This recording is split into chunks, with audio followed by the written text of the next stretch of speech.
Buenas tardes y bienvenidos todos a la presentación del libro Todo esto era monte, microhistoria del ejido Ceferino Paredes, Sinaloa, Sinaloa, del doctor Abel Astorga Morales. Y bueno, antes de ceder el uso de la voz a los participantes de esta tarde, voy a leer brevemente sus currículums. En primer lugar tenemos al doctor Sergio Manuel Valerio Ulloa, licenciado en Economía por la Universidad de Guadalajara, maestro en Economía por la UNAM y doctor en Historia por el Colegio de México. Actualmente es profesor investigador titular C del Departamento de Historia del Centro Universitario de Ciencias Sociales y Humanidades de la Universidad de Guadalajara. Ha impartido cursos a nivel licenciatura y posgrado en varias universidades sobre historia económica, historia agraria, historia empresarial, metodología, historiografía, seminario de tesis y redacción de tesis. Tiene una antigüedad de 34 años como profesor investigador de la Universidad de Guadalajara, fue coordinador de la maestría en Historia de México por la misma institución y director de la revista Letras Históricas. Es miembro del Sistema Nacional de Investigadores desde 1996 y ha abordado distintos aspectos de la historia rural, la historia económica, la historia de los empresarios nacionales y extranjeros y la historiografía.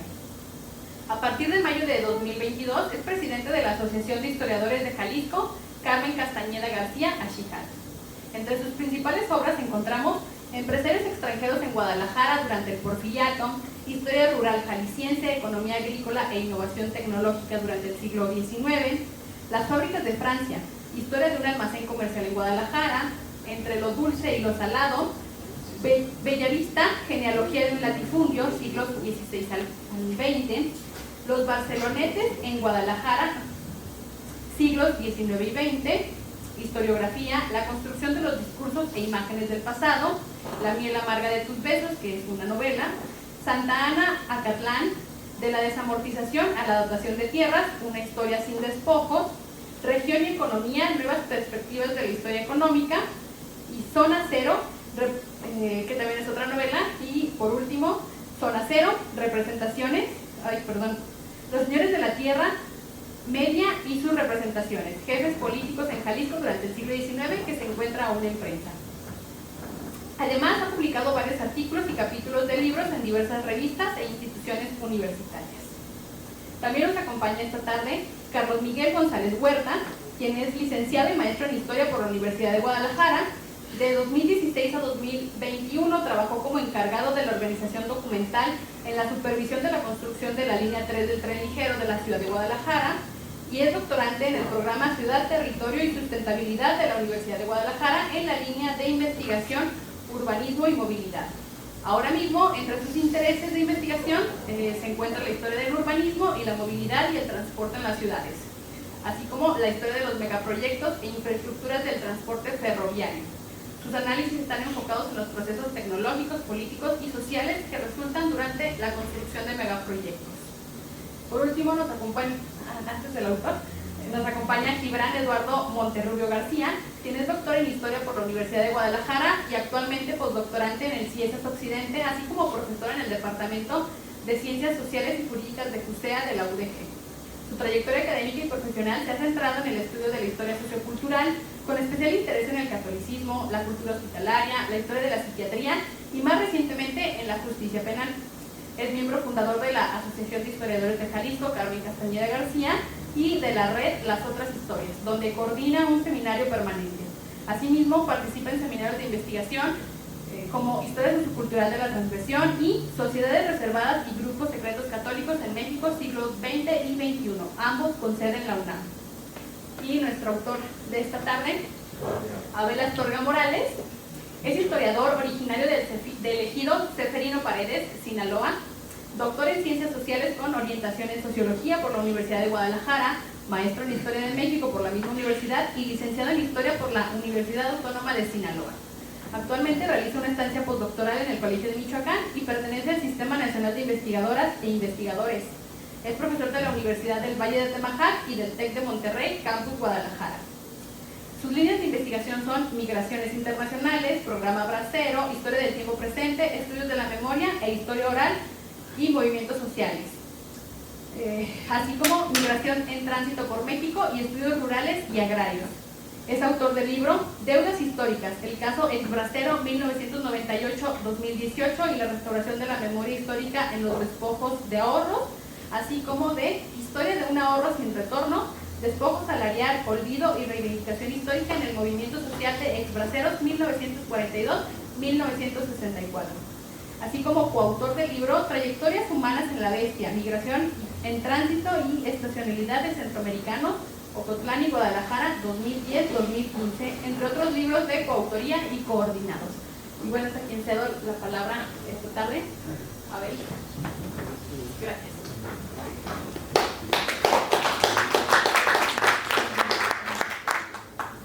Muchas gracias, Cecilia, por la presentación de todos los que nos acompañan el día de hoy. Bueno, pues vamos a empezar de una manera poco habitual. Los que han asistido a una presentación de libro saben que normalmente los comentaristas hacen el comentario que prepararon y al final el autor cierra, ¿no? Pero llegando aquí les solicité a los comentaristas, a los organizadores, que si sería posible que inicie yo, porque tengo una presentación sobre este ejido, sobre esta problemática, sobre este lugar, en esta ubicación geográfica que siento que muchos, si primero hablan ustedes tres, probablemente no ubicarían muchas cosas, ¿no? Entonces, al yo contextualizar con imágenes, con testimonios, con mapas, siento que lo que ustedes comenten va a estar más contextualizado, va a caer como más en blandito. Entonces, bueno, primeramente pues quiero agradecer a todos los que nos acompañan, a mi profesor, el doctor Valerio, a mis amigos Carlos, Gibran, a Cecilia, por aceptar acompañarme en este evento, a José Rincón de Astra Editorial, que editaron este libro que está aquí. Nada más tengo dos impresos, este que va a ser para el doctor Valerio y otro que le voy a obsequiar al doctor Federico de la Torre, porque los imprimí para obsequiárselo a la gente del ejido y volví a reimprimir y ya se volvieron a acabar, pues, o sea, no se vendieron. Entonces, en algún momento voy a volver como a reimprimir en caso de que haya más personas que tengan como interés, pero les voy a mostrar una imagen más adelante con un código QR donde ustedes pueden bajar la versión digital y es gratuita. Es la ubicación geográfica. Esta parte es muy importante porque, repito, si no, pues probablemente iba a estar muy descontextualizado lo que dijeran los comentaristas. Si quieren estar acá dentro, pues sin problema, ¿verdad? En todos los mapas que van a ver a continuación, algunos mapas, digamos, actuales, otros mapas históricos, van a ver una estrella en color rojo la mayoría de las ocasiones. En otra ocasión la puse de color azul, pero esa es la ubicación del ejido, en este caso en México, en el norte de Sinaloa, y en este mapa de la derecha lo podemos ver perfectamente ubicado entre las ciudades de Los Mochis y Guasave. A la pura mitad hacemos el mismo tiempo, ya sea en un camión o en un auto, hacia el sur a Guasave y hacia el norte a Mochis, porque está sobre la calle 0, que es perpendicular a la carretera internacional México 15, México-Nogales, que pasa por Guadalajara, Tepic, Mazatlán, Culiacán, etcétera, y llega a Hermosillo, Nogales, etcétera, ¿no? Fue la calle que se trazó para empezar a diseñar el mapa, quiero decir, el valle del Fuerte, el naciente Valle del Fuerte en los años 50. Entonces desde la 0 comienza y hay calles que son la 1, la 2, la 3 y pues no sabemos las más famosas, ¿no? La 19 que va a Estación Naranjo, entre otras, así que casi siempre son como las más comunes, digamos. Aquí nuevamente vemos como estas escalas, básicamente la historia matria, hablando desde la microhistoria mexicana que yo cuento en este libro, se sitúa en el norte de Sinaloa y de manera más específica en esa zona de ese recuadro que ustedes ven, donde se juntan 4 municipios. Nosotros pertenecemos al municipio de Sinaloa, por eso el libro dice Sinaloa, Sinaloa, pero estamos en la pura orilla, muy cerca llegamos a Guasave, y Los Mochis es la cabecera municipal de Ahome. También estamos muy cerca del fuerte, y este mapa está, pues no está actualizado, se puede decir, porque pues toda mi vida fueron 18 municipios, pero en enero de este año en Sinaloa son 20 municipios. Se aprobó uno que se desprendió de Culiacán, que es El Dorado, pegado a Nabolato, y otro entre Guasave y Ahome, que es Juan José Ríos, que es el municipio, es el ejido, quiero decir, más grande de México en cuanto a tierras de cultivo, o sea, que fue dotado con más hectáreas de riego, que sería básicamente todo eso, o sea, todo eso que está ahí se ve Juan José Ríos. Bueno, y pues el mapa arriba, pues nuevamente la ubicación, pero ya viendo, digamos, el mar, los puntos cardinales, las carreteras, etcétera. Y aquí pues se ve un poco iluminada la imagen, pero alcanzan a ver todo lo que ustedes ven en color verde, que por la luz no se alcanza como a distinguir muy bien, son puros rectángulos del valle más grande y productivo del país. Los de Guasave le llaman a su municipio Corazón Agrícola de México. Con eso pues nos damos una idea, ¿no? de más de 230,000 hectáreas de cultivo de riego que no existen ni en el Valle del Yaqui, ni en el de Culiacán, ni en Torreón, ni en ningún otro lugar. Bueno, esta imagen al final la voy a volver a poner con calma para que ustedes con este código QR pues puedan bajar el libro. Es la portada, una edición, como pueden verlo, muy bonita, la considero yo muy atractiva. Yo me acerqué a Astra Editorial, aquí está José, su director, y les dije que quería un libro que fuera bonito, que cuando la gente lo tuviera en sus manos y le diera la vuelta, eso fuera la primera impresión, que es atractivo. Y que también cuando lo abrieran no fuera normalmente como son los libros académicos, blanco y negro, que es como por costo, por seriedad, etc. Yo quería que trajera imágenes, incluso José le puso por la orilla, una orilla como unas mazorcas de maíz y por la otra orilla como tomatitos, trae unos cuadritos, varias cosas que yo les voy a ir comentando que cuando tú lo ves y lo abres es atractivo. Yo pienso que esa parte se logró, porque aquí aprovecho para decir otra cosa y ahora sí ya después voy a empezar ya con el contenido como tal de la exposición. Este libro yo lo escribí, si prestaron atención a la presentación que hizo Cecilia, puse las líneas de investigación y algunos libros que tengo, porque esta no es mi línea de investigación. Yo soy historiador, pero mi línea de investigación es migración, movimientos sociales, justicia social, estudios de la memoria. Actualmente estoy haciendo una investigación en la estancia postdoctoral sobre algo que llamé movimientos sociales transnacionales de migrantes. Es decir, no la migración como tal, sino las protestas que surgen a raíz de las violaciones de derechos humanos a los migrantes y cómo esas protestas, esos movimientos traspasan las fronteras, van a la Comisión Interamericana de Derechos Humanos, a la ONU, etc. Entonces, bueno, lo digo simplemente como para que ustedes se den una idea de que este libro no lo hice para mi trayectoria académica, por así decirlo, o dentro de mi línea, sino que lo hice pues por amor al ejido, pues, a mis amigos, a mi familia, a mi papá. Entonces, bueno, era algo que yo tenía como una meta de vida, por así decirlo. En algún momento quería hacerlo, pero pues hice 3 tesis, licenciatura, maestría, doctorado, un montón de cosas que no te da tiempo, ¿no? Entonces cuando yo tuve un poco más de tiempo y recurso económico, me di el tiempo y el resultado creo que fue muy bueno. El ejido pues es muy pequeñito, ahorita van a ir viendo más imágenes y yo quiero hacerles esta pregunta para que ustedes con lo que escuchen el día de hoy y al final cuando se abra la ronda de preguntas pues puedan darle respuesta, o sea, puedan dar una respuesta a ustedes mismos. Puede tener historia un ejido de 300 habitantes con calles de tierra y ubicado en la periferia rural de México. Va a haber muchos libros siempre de historia sobre Guadalajara, sobre la Ciudad de México, sobre lugares que son la cabecera municipal, sobre ranchos incluso pequeños pero que tuvieron una hacienda o algo. Pero ¿qué pasa sobre un lugar en el que todo era monte? En el que no había nada a partir de un año hacia atrás, y cuando digo nada es ni en la época prehispánica, ni en la época de las misiones, en el virreinato, ni en el siglo XIX, por estar alejado de los ríos, por estar alejado del mar y por estar alejado de la sierra, en el punto intermedio donde no hay nada. 250, me pasé al decir 300 creo.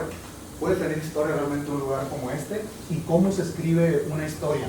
Así. Pues lo que yo utilicé fue la microhistoria mexicana de don Luis González, la historia del tiempo presente, bueno, la historia mexicana para trabajar, digamos, con el terruño, con los lugares o las áreas geográficas micro, con los pueblos que muchas veces no son tomados en cuenta por la historiografía oficial, la historia del tiempo presente para el trabajo con el pasado cercano, con la memoria, y la historia oral pues para recuperar esos testimonios. Se realizaron 39 entrevistas, 30 en Ceferino Paredes y otras 9 en otros ejidos aledaños, una en la Sierra de Durango, que era donde provenía uno de los grupos, allá nació mi papá también.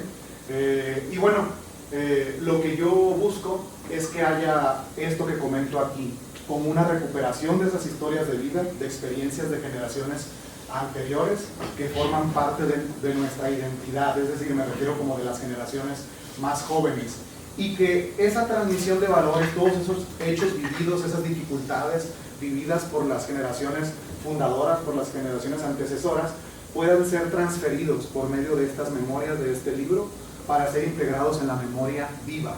Es decir, a eso en los estudios de la memoria se le llama generar una memoria heredada. ¿Cuáles son los datos de los que partimos del ejido? Bueno, 1965 o probablemente antes, pero es la fuente que encontré, inicia la petición de tierras, pues, toda la tramitología agraria.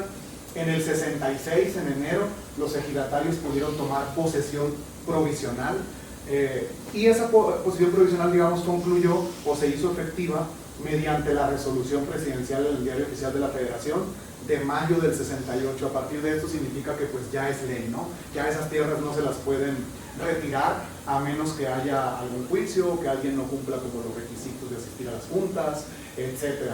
Fueron 850 hectáreas las que se le repartieron a 82 ejidatarios que provenían principalmente de Villa Juárez, que también es conocido como el Campo Gobierno, entonces municipio de Culiacán, pero cuando en 1982 Nabolato, el último municipio, al menos que yo conocí, hasta antes de que existiera El Dorado y Juan José Ríos, se independizó en el 82, ¿no? Entonces pasó a ser parte Villa Juárez de Nabolato.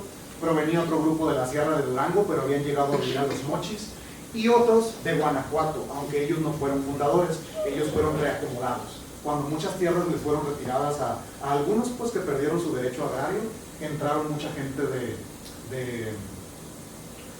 de Guanajuato. Entonces el libro tiene una vida, digamos, o una historia sobre una vida familiar, agraria, ganadera, agrícola, social, cultural, temas de ocio, entre otros. Y el índice, cuando lo vean, se van a dar cuenta que es multitemático. Pues bueno, no voy a detener porque son muchas cosas, pero lo primero es como la fundación, lo agrario, incluso los contextos previos.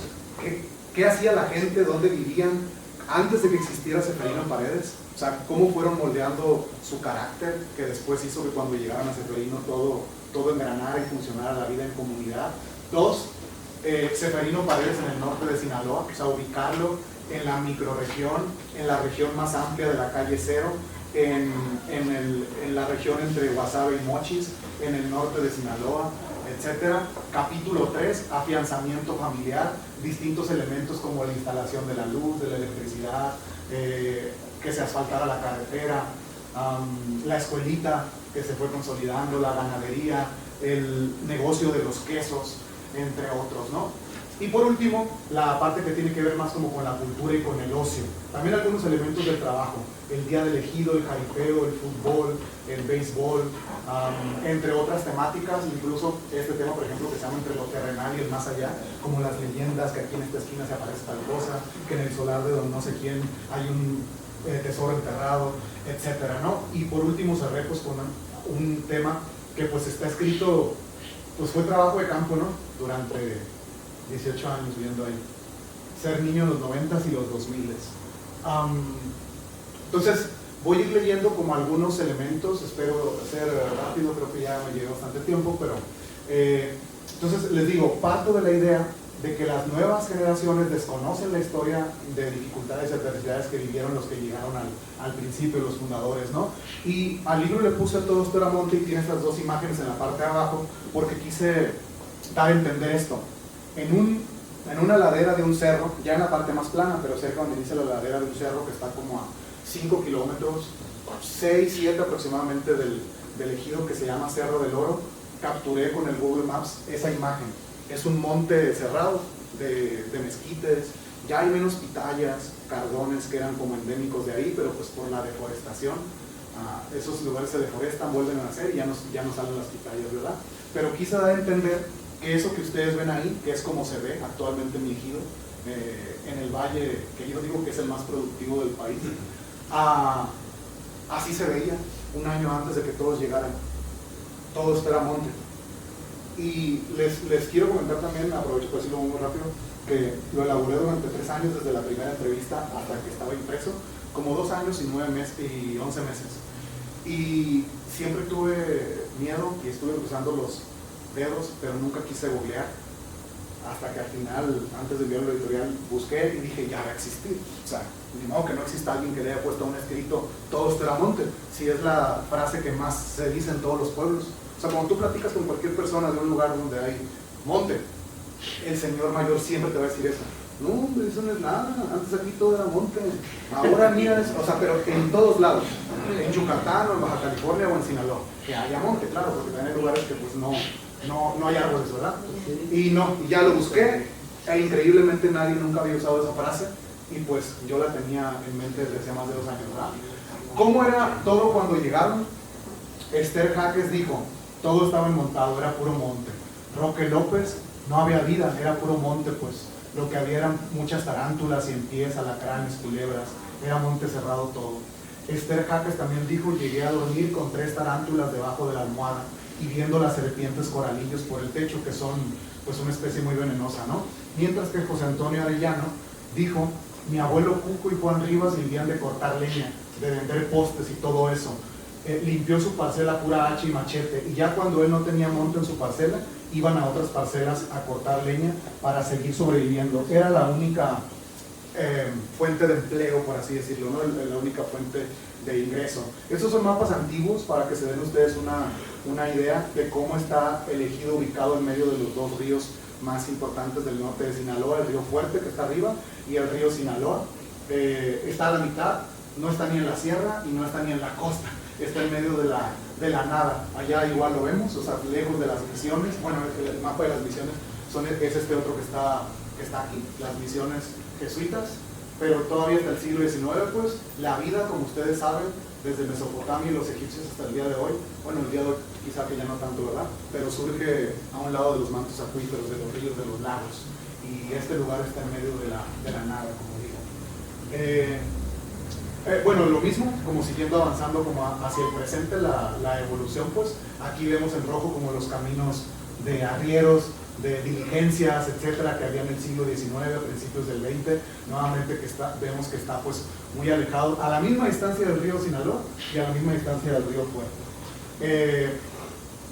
Las personas que llegaron de Villa Juárez, es este lugar, miren, el ejido Seferino Paredes es este, y los que llegaron de la Sierra de Durango, primero a vivir a Los Mochis y de Los Mochis al ejido, fue este aquí. ¿Cómo se dio que llegaron a vivir a Los Mochis? Bueno, primero llegó una persona, esa persona se hizo de una cantina y se trajo a algunos familiares y los puso como de cantineros a trabajar.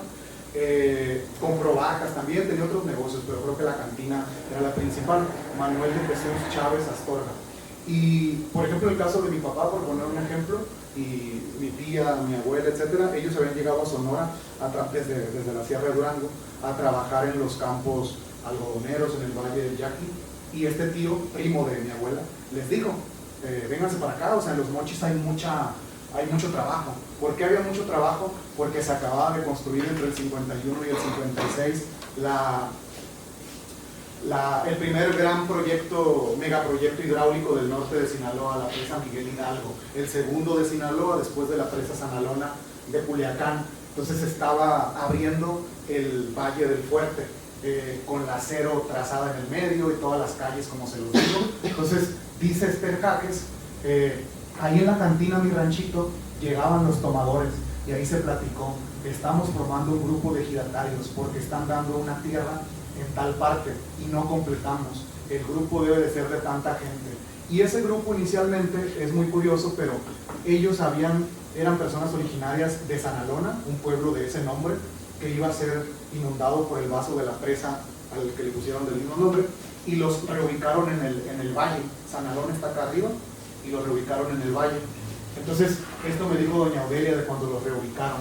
En 1949, cuando nos cambiaron de Sanalona, cada que salía un troque de gente hacían baile, con guitarra y acordeón, y con tantos troques que salieron, acá a donde nos traían, otro baile y otro baile, como rememorando con cierta, digamos, añoranza esa época en las que los cambiaron acá.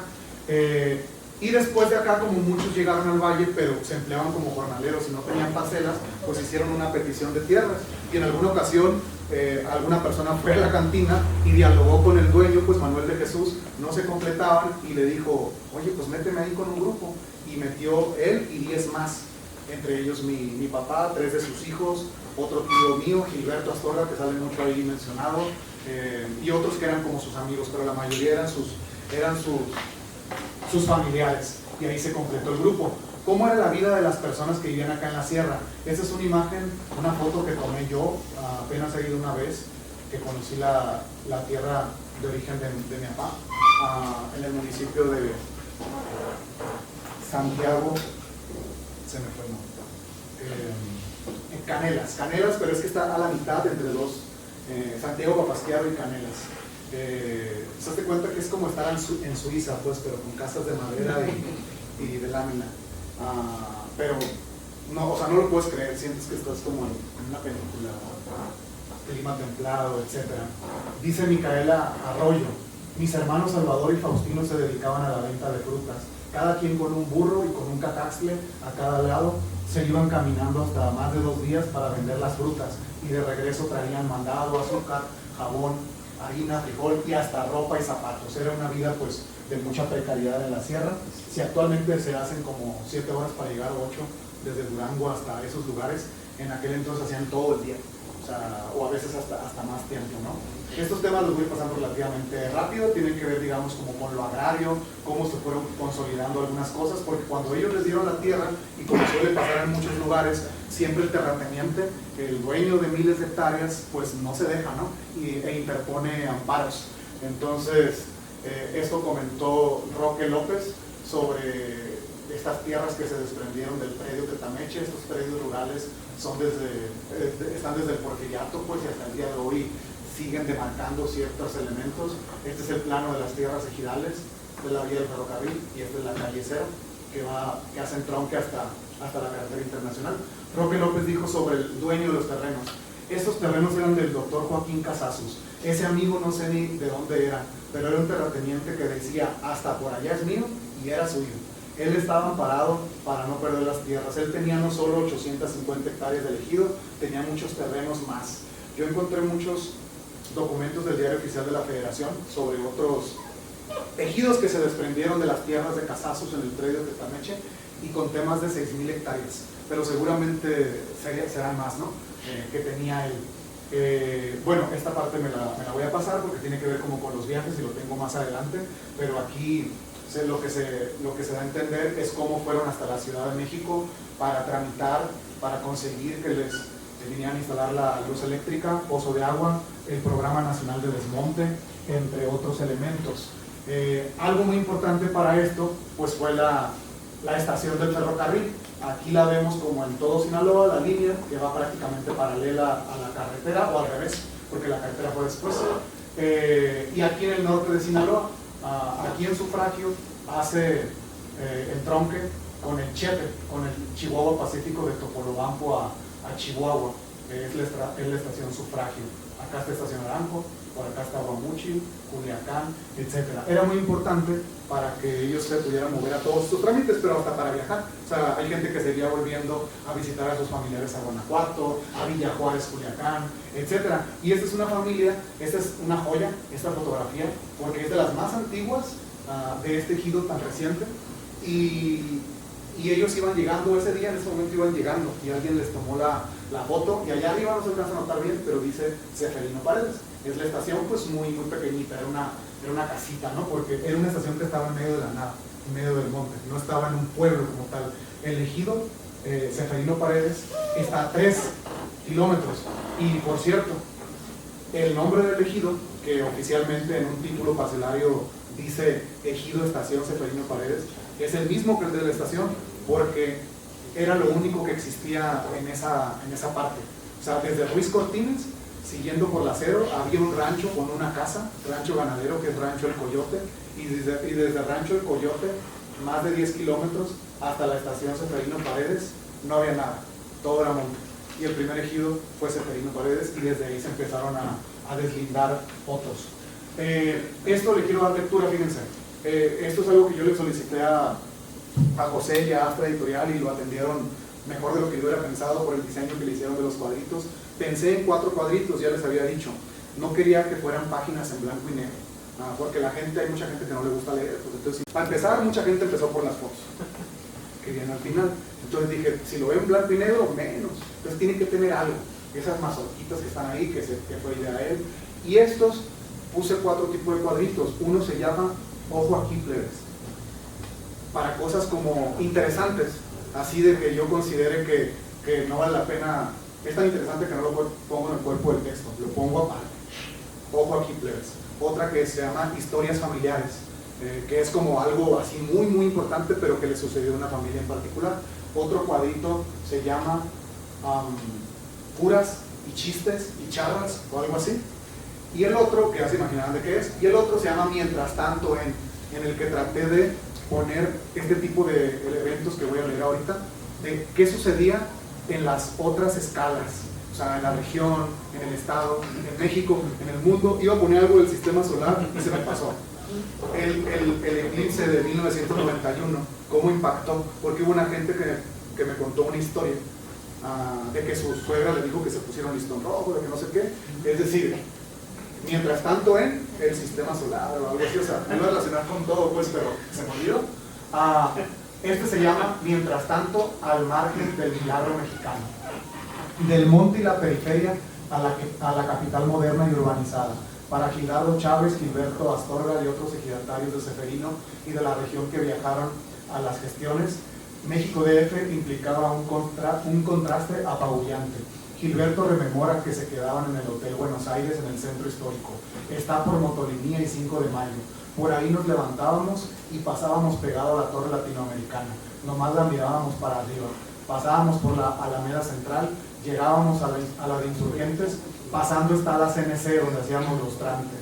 Gracias al crecimiento económico sostenido, la estabilidad de precios y una tasa media de crecimiento anual del PIB del 6.5%, para 1969 ya existían el IMSS del 43, el ISSSTE del 59, infraestructura como ciudad universitaria del 53, el multifamiliar de Tlatelolco del 64, el Estadio Azteca del 66, el metro del 69 e innumerables obras viales y de movilidad. También en el 68 se celebraron unos Juegos Olímpicos, en el 70 un primer mundial de fútbol. Mientras tanto, Ceferino y muchos ejidos de la frontera agrícola, en esos lugares pues no había luz, no había agua, no había saneamiento ni fuentes de empleo. Había puro monte. Y aquí vemos pues 2 fotos más o menos de la misma época, como del 68, para que veamos el contraste, ¿no? El ejido fue, y esta región que ustedes ven aquí, fue, digamos, excluido de la bonanza agrícola, de los sistemas de riego. ¿Por qué? Porque miren, el sistema de riego por gravedad, evidentemente, cuando tú tiras agua, va a correr hacia donde está más bajo. Entonces, acá está el mar y acá está el filo de la sierra, ya acá la parte de la sierra alta, ¿no? Si tú estás ahí y ves a lo lejos, vas a ver plano y no notas que hay una elevación. O sea, pero si vas en unos 5 minutitos en auto, ya subiste unos 7 metros, perdón, pero no lo notas. Entonces, este canal se considera, esta es la vía del ferrocarril, que debió haber ido paralelo, el canal principal de la margen izquierda del río Fuerte, que nosotros conocemos canalón. Nunca he visto en ningún lugar un canal tan grande creado por el hombre. Es, no sé, a lo mejor todo este talón largo como 2 veces, así de ancho. Es un caudal muy grande el que lleva. Pero el río Vaca no se alcanza a ver, pero la trayectoria, el trazado empezó a bajar. Entonces, si hubiera sido por acá, todas esas tierras no hubieran sido excluidas. Lo que marca todo esto es el Valle del Fuerte, los canales principales, secundarios, Juan José Ríos, Ruiz Cortinas, etc. Y todo lo que ven ustedes en 3 es un nuevo valle, un nuevo distrito de riego, quiero decir, Guasave, Sinaloa, que se fundó unas décadas después. Y lo que va en negro, por ahí va el canal principal de la margen derecha del río Sinaloa, que viene desde la cabecera municipal de nuestro municipio de Sinaloa. Nuevamente excluyó el ejido, pasó por abajo. O sea, tú no puedes subir el agua hacia arriba porque está sobre el nivel del mar. Entonces aquí, más o menos en esta parte, y acá, bueno, acá en esta parte, hay sistemas de bombeo. O sea que bombean el agua y la suben sobre el nivel para que pueda haber riego. Entonces la gente pues no podía emplearse más que cortar leña, ser jornalero, irse de migrante. Todos ellos me dijeron lo siguiente: íbamos a trabajar hasta aquel lado de Teresita, aquí está Seferino, Teresita está más o menos aquí, la calle 2 está por acá, a la calle 2, al Porvenir, más lejos todavía. Nos íbamos en troque, de raite, en bicicleta, como se podía. Ahí había trabajo en el campo, había tomate, pepino, calabaza. Gilberto se iba mucho a trabajar, era cantinero en Mochis, y ahí me quedaba yo con mi papá. Seguíamos, esto me lo dijo Lalo Quiñones, seguíamos la corrida del algodón. Se acababa aquí en Cortines y Mochis, nos íbamos a Obregón, llegábamos a vivir a Pueblo Yaqui, vivíamos debajo de los árboles, no teníamos ni hamacas. Como llevábamos unas lonas para piscar el algodón, ahí nos acostábamos. De ahí a Mexicali, a seguir la corrida del algodón. Pero entonces, el hecho de haber sido excluidos del sistema de riego hizo que la gente se buscara la vida de distintas formas. Entonces, los que trabajaban en las cantinas, Mochis era más o menos así en aquella época, así, es una ciudad cuadriculada, pues no dejaron sus trabajos en las cantinas, siguieron yendo a trabajar. Y este es un collage que hice de las cantinas, ¿no? Hasta en el día del trabajo, porque pertenecían como al sindicato gastronómico y algo así, tiene un nombre muy, muy largo. Empezaron a hacerse de ganado, que fue su principal, hasta la fecha todavía, pero ya van hacia la baja el negocio del ganado. Llegó a haber 15 corrales de chivas y de vacas en el ejido. Esther Jaque recordó sobre eso. La oportunidad se dio porque había una partida de chivas grande, de como 400 chivas. Entonces se asociaron ellos y las compraron. Melesio, Gildardo Chávez, Ernesto Jaques y Gilberto Astorga. Ellos se asociaron para comprar el primer ganado de chivas que hubo. Después se fueron independizando y después muchísimas personas tuvieron, ¿no? Ejido 100% ganadero. Esto me lo dijo Juan Rangel Morales, tío de mi prima que está aquí presente, que somos los únicos dos de Seferino Paredes que estamos aquí. Muchas gracias porque pudiste venir. Ahorita te voy a dar la palabra. Y me dijo esto, que él es matancero, él se dedica a compra, bueno, también tiene, pero si no los compra, vacas, puercos, y pues vende carne, ¿no? Y me dijo, en Ruiz Cortines me tocó oír las versiones de la gente. Una vez que dijo una persona, oye, hay un chingo de vacas en Seferino, porque ahí era muy ganadero, 100% ganadero, pues. Eso lo escuché en una taquería. Él no supo que yo lo escuché, hizo el comentario, y nosotros escuchamos que el vato se refería a este ejido como un ejido muy ganadero. Nosotros no lo notábamos, porque de aquí somos, y mirábamos la bola de ganado. Entonces, así crecimos, ¿no? Mi prima que está aquí, y yo, más ella todavía que yo, con ese tipo de paisajes, si se puede decir que es así. De la ganadería pues se desprende otro negocio que ese sí hasta el día de hoy. Hay mercados tipo municipales en Mochis donde tú puedes ir y preguntas si venden queso de Seferino Paredes. A lo mejor te digan que ahí no, pero te dicen no, pero aquel chaval allá a la esquina sí lo tiene, y ubican Seferino Paredes, porque en todos esos puntos que ustedes ven amarillos que están en el municipio de Guasave, Ahome, El Fuerte, Choix, se ha vendido queso. Y yo creo que no puse todos los que son, pues puse como los de los pueblos principales, también en Sonora, en Chihuahua. Pero si nos ponemos estrictos, pues podríamos decir que el queso de Seferino ha llegado pues como a la mitad de los estados de la República y Estados Unidos, porque mucha gente cuando va de visita pues lleva, ¿no? O sea, es como algo muy tradicional ir al ejido y llevar quesos. Esto comentó Esther Jaque sobre esto, y aquí vemos las fotografías que tomé de una quesera que está enfrente de la casa, nomás cruzando la calle de tierra. Ernesto se llevaba en el lomo la java a esperar el camión para ir a entregarlo a Mochis. Todo el queso se dejaba fiado y a la semana se iba con las notas y cobraba todo. Me acuerdo que me dijo él, ahora sí hermana, se nos acabó el hambre, ya tenemos queso, leche, carne y tenemos dinero. Ahí fue donde nosotros notamos que cambió todo. Cada vez más litros de leche y más jabas de quesos, y fue creciendo el negocio. Y bueno, esto ya por tiempo no lo voy a leer, pero es el de Mena Cabrera, que es el de la quesera donde tomé estas fotos, donde me dice pues que llegaban a hacer ellos 3,000 litros de leche, 300 kilos de queso diarios. Entonces, que salía muy cansada, se le echaban los brazos, porque es un queso artesanal, pero ya tienen varios años, como década y media, que tienen como maquinaria que al menos les ayuda a tallar, o sea, a batirlo, pero antes, hasta para sacarle el suero, pues, era manual. por eso también pues, es un queso muy, muy rico, ¿no? Otras de las cosas que van a encontrar en el libro, pues es todo esto, ¿no? Como la parte de la vida cotidiana, el afianzamiento familiar, lo que tiene que ver con la escuela, con los paseos, con los jaripeos del día del ejido, con la estación, hay 2 apartados sobre la estación del ferrocarril, con la niñez, que la gente dice que fue una niñez de mucha precariedad, pero de mucho, muy feliz, o sea, como de mucho compañerismo, fútbol, béisbol, vida de campo en general, ¿no? Y estos elementos, yo considero que aunque no es un libro académico, hay muchas cosas que se pueden problematizar, pues son elementos que están hasta cierto punto problematizados. ¿En qué sentido? Que los encuentras a lo largo del libro, pero sobre todo en el tercer capítulo. ¿Cómo se consolidó el proyecto ejidal? Por muchos factores. Uno, porque muchas personas, esto es negativo, pero también un negativo ayuda, muchas personas abandonaron su derecho agrario. Es decir, venían de Villa Juárez, algunos eran taxistas, otros trabajaban en el campo como jornaleros, otros eran nieveros, vendían nieves, o sea, era un valle muy productivo. Es decir, Villa Juárez es como si fuera Ruiz Cortines o como si fuera Juan José Ríos, están en el corazón del valle, y porque iban a llegar a vivir a un lugar que pues tenía las condiciones que estoy diciendo, ¿verdad? Entonces se iban, les decían, oye, pero vas a perder tu parcela, ¿qué me la quiten? Entonces mucha gente se fue, pero todavía queda gente originaria de Villa Juárez. Entonces llegaron reacomodados, son esas personas que venían de Guanajuato principalmente, de Chihuahua, de otros lugares, que pudieron obtener la parcela y el solar. Y a veces los hijos mayores de los ejidatarios fundadores también obtenían una parcela, con esas que quedaban vacantes.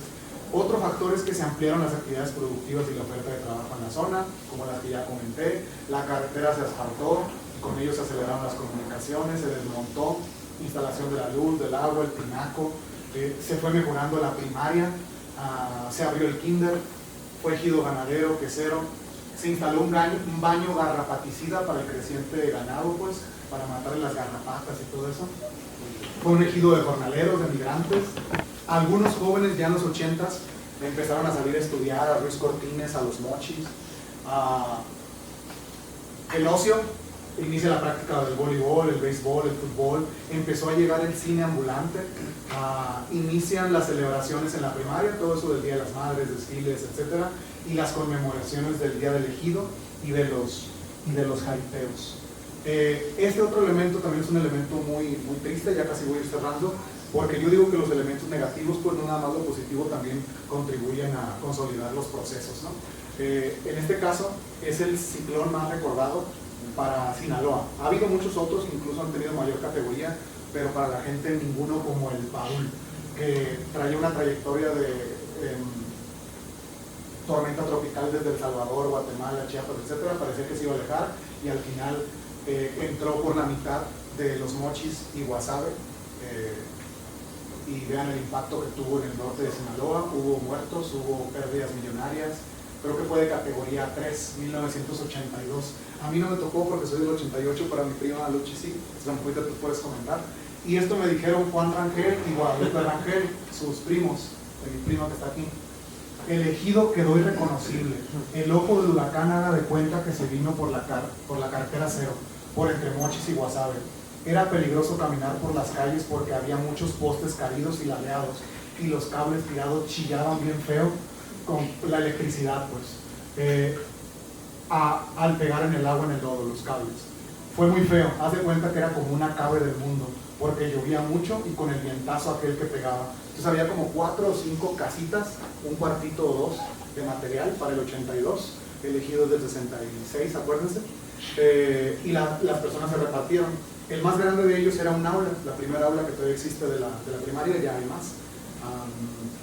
Ya había quedado atrás, digamos, el saloncito de madera de pitaya, de cardón, y ahí se refugió mucha gente, pero como dicen, fue a las 11, a las 12, entonces ahí se quedaron todos como resguardados, y a las 5 o 6 que se empezó a clarear, pues dicen que pues, era irreconocible, o sea, no había nada en pie, no había todas las casas de madera y de lámina tumbadas. Entonces ahí cambió mucho el ejido. ¿Por qué? Porque la gente, aunque no tuviera dinero, hizo un esfuerzo por construir el material. Entonces ahí tomó, digamos que la fisonomía que tiene hasta la actualidad. Algo muy importante del libro, miren, Al principio yo no había pensado que le iba a poner fotos, después pensé que iba a escoger algunas para iniciar los capítulos, y ya después pues me dieron ganas de conseguir, y pues fui a casas de, pues yo conozco a todos allá, ¿no? Y soy familiar de la mitad del ejido, porque tengo familiares por mi papá y por mi mamá.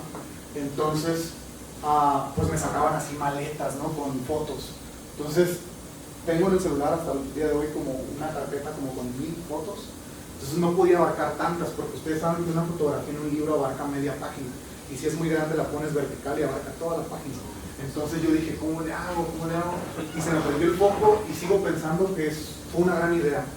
Me acordé de los collages que hacemos con las apps para subir en Facebook o en Instagram. Entonces dije, pues un collage va a abarcar una página, pero va a tener hasta 20 fotos. Estos no los usé todos, los pude haber puesto más. Y así metí como 400 fotos o algo así, en 36 collages aproximadamente, que en la versión en línea se ven a color, y tú puedes hacer un zoom bien, muy bueno. Y en la versión esta que ustedes ven aquí, pues está blanco y negro, ¿no? Por cuestiones de costo. Estas son las fotos más antiguas de la gente del ejido cuando todavía no existía Ceferino Paredes. Estas son como casi llegando al ejido, por así decirlo. Tienen su explicación en cada numerito en el libro. De la primaria, eso también tiene que ver como con eventos de la primaria, del ejido ganadero. No, esa se llama Chivas y Puercos o algo así. Eso también es como de eventos de la primaria.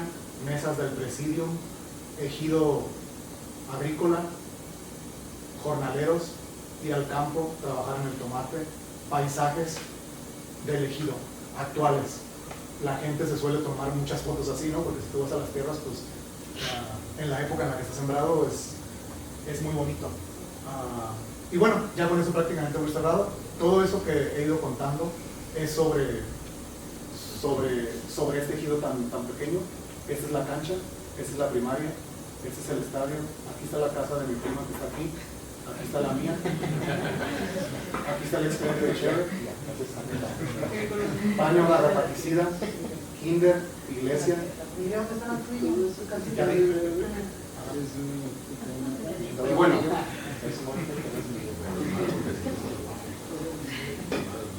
Y bueno, voy a cerrar con esto, sí, porque ya fue bastante, ¿no? Fíjense, Manuel Lara Morales, papá de mi primo, dijo: aquí no había servicios, aquí no existía más que la pobreza, pero se tuvo gente con muchas ganas e ilusión de que el ejido se regularizara, y hubo muy buenos líderes, muy fieles a la causa. Se luchó, se lograron los servicios y la consolidación del proyecto ejidal. Los jóvenes ahora es otra forma de pensar. Ahora incluso propones algo y las nuevas generaciones dicen: nah, esos viejos ya están anticuados. Pero yo quiero que se acuerden que por esos viejos están estos pueblos. Con eso termino. Gracias.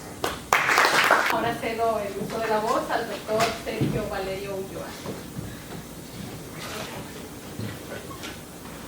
Bien, bueno, ¿sí se oye? Bueno, muchas gracias, Abel, y lo felicito por la excelente presentación. Lo malo es que ya no deja muy poco que decir. Realmente, pues el libro que presentamos hoy para nosotros como asociación es muy grato, porque es el segundo que se presenta con el sello editorial de la Asociación de Historiadores de Jalisco. El anterior fue mi novela, que se llama Sonacer, y el título precisamente se lo dije a Abel. Mientras yo estaba escribiendo la novela, estaba leyendo su libro, y en ese momento pues estaba pensando en un título para mi novela, y entonces leía sobre la calle C, y de ahí dije, pues mira, ese título le queda a mi novela, que se llama Zona C. Entonces, bueno, le agradezco a ver esa parte de lo del título para mi novela, y es muy importante para nuestra asociación que los socios tomen en cuenta que podemos como asociación avalar y apoyar estas publicaciones. Al menos no con dinero todavía, pero sí con apoyo moral, ¿no?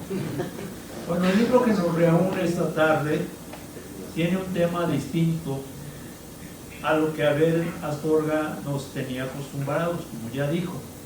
Él es especialista en temas de migración y braceros, quienes luchaban por recuperar sus ahorros y su memoria. No está de más decir que Abel es egresado de la licenciatura en Historia por la UAS, de la maestría en Historia de México por la ODG y del doctorado en Ciencias Sociales también por la ODG.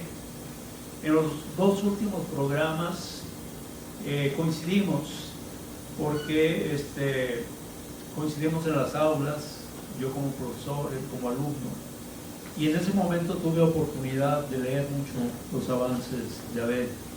Entonces, por eso me es familiarizado toda la temática que él ha trabajado hasta ahora, pero en esta ocasión me pidió también leer su libro sobre el ejido Seferino Paredes, y con gusto también lo leí y dictaminé el libro para la editorial.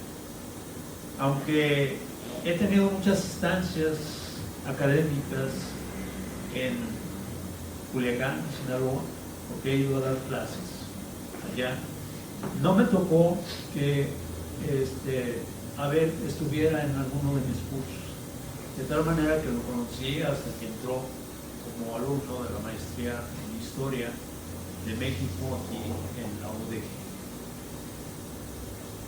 Abel nos presenta en esta ocasión el resultado de un gran trabajo de investigación a partir de archivos documentales, una extensa bibliografía y un gran trabajo etnográfico, resultado de entrevistas a los principales actores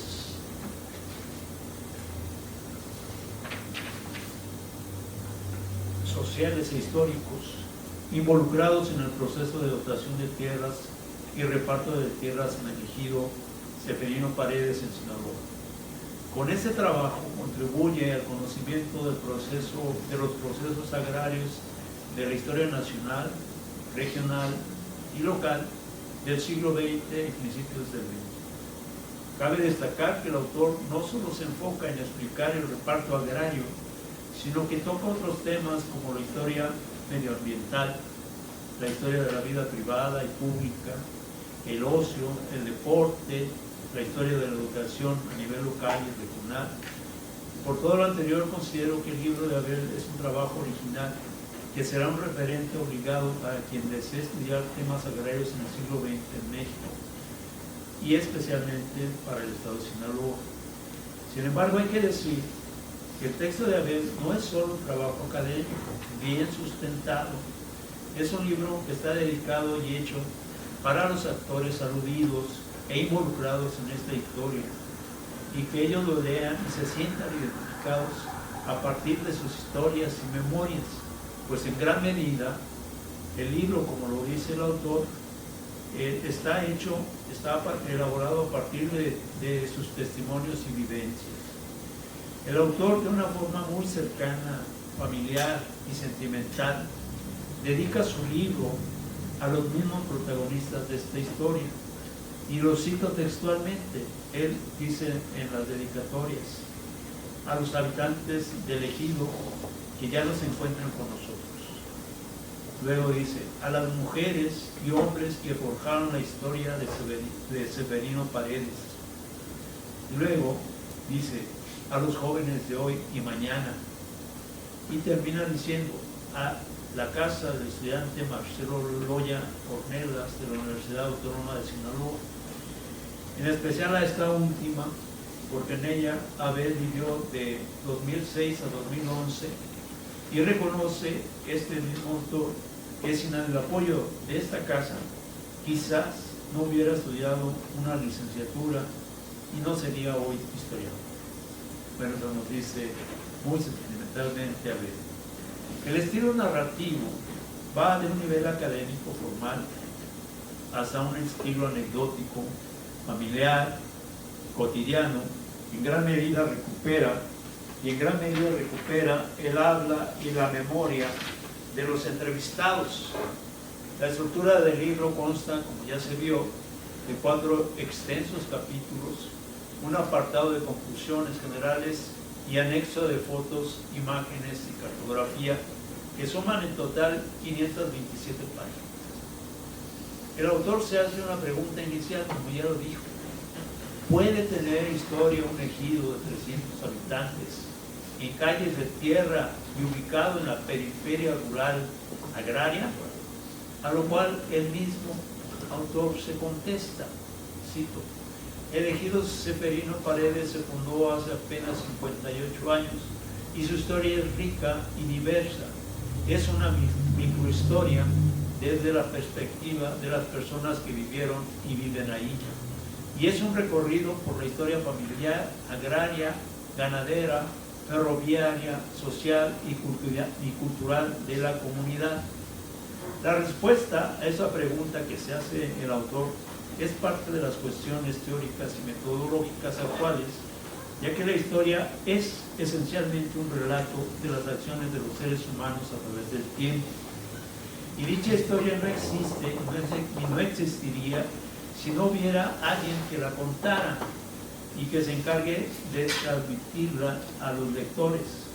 Es el autor quien crea este relato, quien narra los hechos y acontecimientos con los que se construye una narración histórica, es decir, sin relato no hay historia. Sin embargo, es un tipo de narración historiográfica que tiene sus antecedentes teóricos y metodológicos en la microhistoria de don Luis González, quien afirmaba que para ser un buen microhistoriador y hacer una buena microhistoria era necesario tener estrechos y fuertes vínculos familiares y sentimentales con el terruño o la matria. Y eso es lo que nos muestra ver Astorga en su libro, un libro elaborado esencialmente y principalmente con amor al terruño. De esta manera, el autor narra la historia del ejido Ceferino Paredes desde su fundación y la forma en que se organizaron las primeras familias para solicitar la dotación de tierras. Según nos dice el autor, la estación ferroviaria llamada Ceferino Paredes se pobló desde 1966 y se constituyó como ejido por medio de una resolución presidencial en 1968, con la que se dotó de 850 hectáreas, 82 ejidatarios provenientes principalmente del poblado de Villa Juárez, de Culiacán, Sinaloa y de la Sierra de Durango. Posteriormente llegaron otras familias del estado de Guanajuato y de otros estados y regiones del país. La estación ferroviaria Ceferino Paredes había sido inaugurada anteriormente en 1960 como parte de la línea del ferrocarril del Pacífico Guadalajara-Nogales. En términos históricos podemos decir que el reparto agrario fue muy tardío. Si consideramos que el primer reparto agrario en México fue el 6 de agosto de 1913, realizado por el general Lucio Blanco en la hacienda de los Borregos, Matamoros, Tamaulipas. Posteriormente, con la publicación de la ley del 6 de enero de 1915 y la Constitución de 1917, las restituciones y dotaciones de tierras se fueron llevando a cabo a lo largo y ancho del país, beneficiando a un gran número de pueblos y ejidatarios. Las dos primeras décadas postrevolucionarias, de 1920 a 1940, fueron el periodo de cambios radicales en la estructura agraria del campo mexicano, pues terminaron con la larga historia del predominio de las haciendas rurales en el país, y la década siguiente, de 1950 a 1960, bajó un poco la intensidad de estos repartos agrarios, pero en la década siguiente, de 1960 a 1970, fue un periodo de gran auge en el reparto agrario, por lo que podría considerarse una tercera ola de repartos de tierras, ¿no? En esa época fue cuando se constituyó el ejido Ceferino Paredes. Bueno, ya vemos cómo Abel nos explicó dónde está situado el ejido y cómo esta zona era una zona medio vacía, digamos, donde no había población, pero que había cierta presencia de los indios caitas, por donde pasaban, no había asentamientos, pero pasaban por la caza y las recolecciones que hacían, ¿no? De tal manera que los montes de esta zona eran propios para la caza y la recolección. Fue una zona deshabitada durante la época colonial, pero que para el siglo XIX comenzó a poblarse por rancheros y hacendados, y surgieron algunas poblaciones. Sin embargo, en la parte específica donde se fundó el ejido Severino Paredes, no había asentamientos humanos, sino hasta 1960, con el establecimiento de la estación ferroviaria. El autor sintetiza esta situación con la frase mencionada por los habitantes del ejido que, cito, todo era amor. Esto se parece un poco a lo que Gabriel García Márquez relata en relación al origen del pueblo de Macondo en su novela 100 años de soledad. Cito a García Márquez.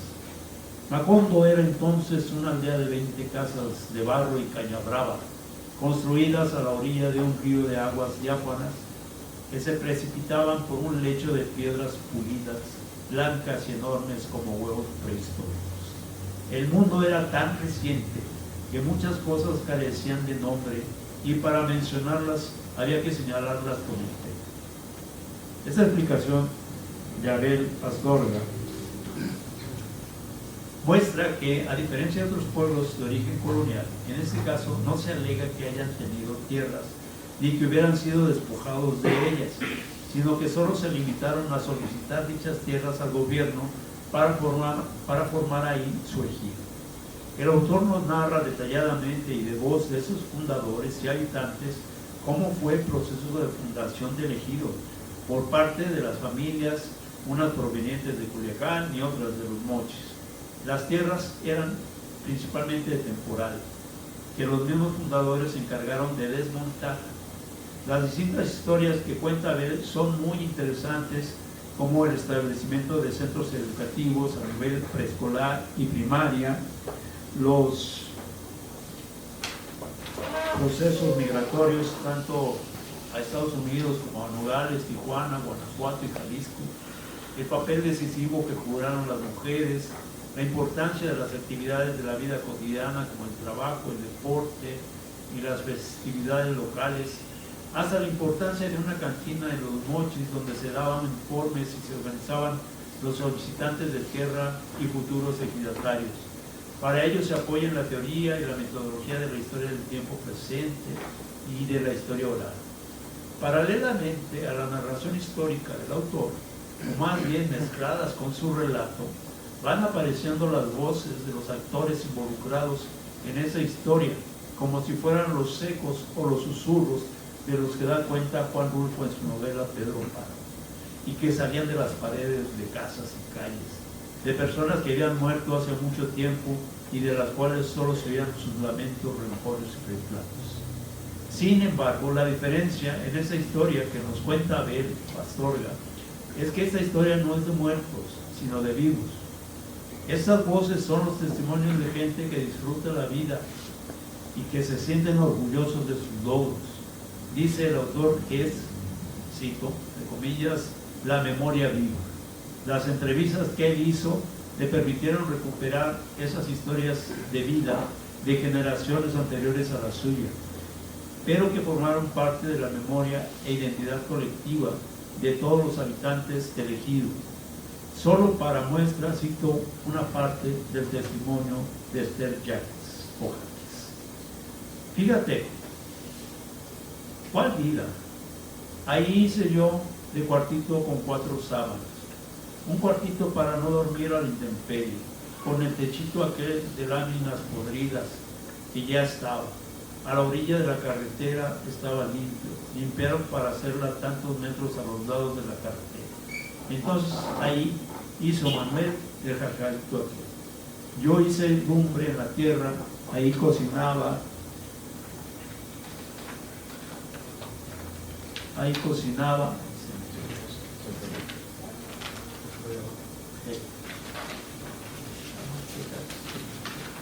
Ahí cocinaba. Bueno que había mucha leña. Él empezó a cargar chiras de mesas, lo que él pudo cuando él venía de Mochis.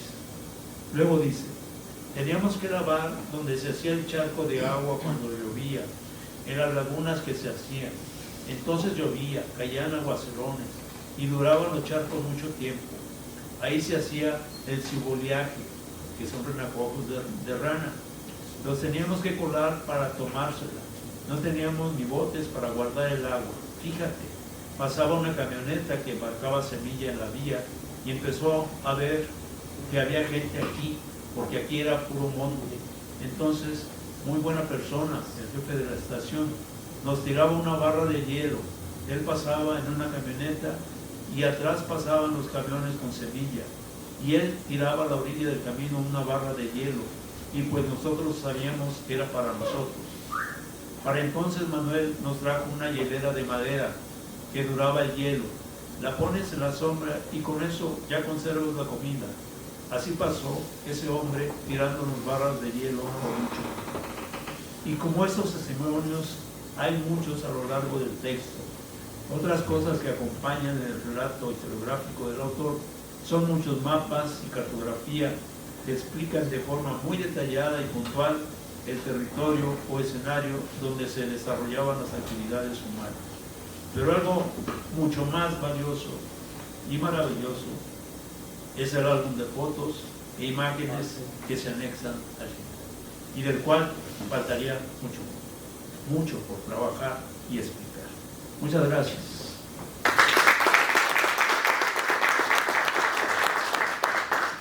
Muchas gracias, doctor. Ahora paso el micrófono a Carlos Miguel González Bueno. Muchas gracias. Buenas tardes a todos. Pues creo que mi participación va a ser un poco breve, también para dejarle algo a Gibran para que pueda comentar. No, la verdad pues muchas gracias, Abel, por invitarme. También pues eso implicó que leyera tu libro, esta buena obra que tanto ya comentó acá el doctor Valerio, pues no solamente es una obra de divulgación, porque pues yo lo que estuve leyendo, pues yo estaba viendo mucha cosa del académico que pues ya eres, ¿no? Y bueno, como para no repetir algunas cosas que de tanto Abel y el doctor Valerio ya comentaron, me gustaría partir de algunas anécdotas. Yo soy compañero de Abel de la maestría y pues yo lo conocí un poco desempacado aquí en Guadalajara cuando llegó de Seferino Paredes. Recuerdo cuando de dónde eres, de Sinaloa y bueno, de Seferino. ¿Dónde es eso? O sea, en la vida. Es más, lo único que conocía hacia el norte era Culiacán. Pero pues él me decía, llegas a Culiacán y después te sigues hasta Mochi, después es Guasave, ahí está. Todavía no me lo aprendo, y eso que ya leí. ¿Y cuánto haces? No, pues como que 12 horas. Entonces, en ese aspecto, pues para un citadino, pues es como pues mucho tiempo, ¿no? Y pues también cosas que lo conozco, ahora que ya lo conocemos como historiador, pues esa formación o esa denominación para ver como historiador, pues no fue fácil, al menos en un principio, porque cuando llega Abel a la maestría con nosotros en un posgrado, en un programa en el que por lo general la mayoría somos historiadores, que nuestros objetos de investigación, nuestras investigaciones son de la colonia o de la reforma.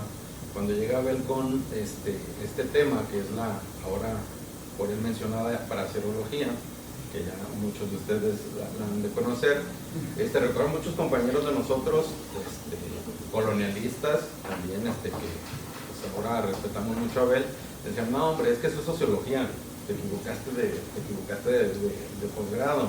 Y por aquí un compañero que también está decía, no hombre, eso es periodismo.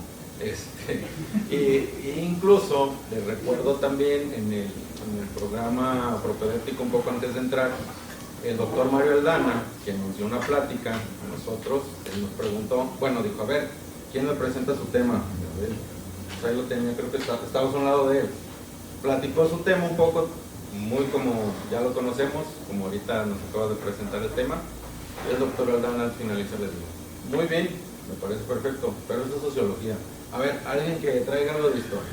Pero bueno, lejos de amilanarse y lejos de desanimarse, pues nombro esto porque pues es incluso muy representativo.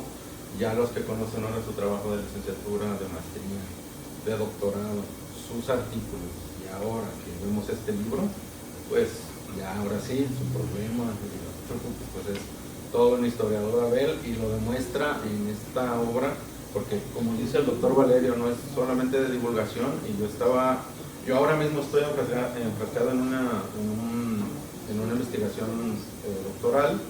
Estoy con compañeros que están haciendo tesis, y al momento de estar leyendo esto digo, pues ojalá muchos trabajáramos así, ¿no? El manejo de mapas, el manejo de ¿cómo se llama?, de toda la información de archivo, de documentación, las fotos, las referencias y el tratamiento que le da a la documentación de archivo es muy bueno. Bueno, hay una rigurosidad muy buena en el quehacer histórico, es el uso de mapas. Siento también que es un libro muy didáctico para los que no conocemos, para los que conocemos la historia de Sinaloa y el noroccidente de México en general. La historia oral, el uso de la entrevista a familiares, amigos de habitantes del ejido, se puede identificar, incluso se puede sentir esta red de cooperación y de solidaridad que yo creo que solamente se encuentra en el entorno rural y que muy difícilmente se puede dar en un contexto de ciudad, ¿no? Entonces todo eso se ve plasmado en este libro. Hay algo que me llama mucho la atención, muchos historiadores hemos querido hacer la historia de nuestro barrio, de nuestro pueblo, de nuestra ciudad, de nuestro papá. Es difícil y bueno, pues Abel lo ha logrado con esa, pues ustedes lo conocen, no necesito decir más, es un logro para él importante. Y bueno, algo, el que te hace la nota introductoria al libro, Pedro Cáceres Ohueites, el doctor de Sinaloa, nos dice que que sí hay una cuestión autobiográfica, pero yo vi la autobiografía casi hasta la página 370, o sea, realmente de la 1 a la 370 mucha investigación.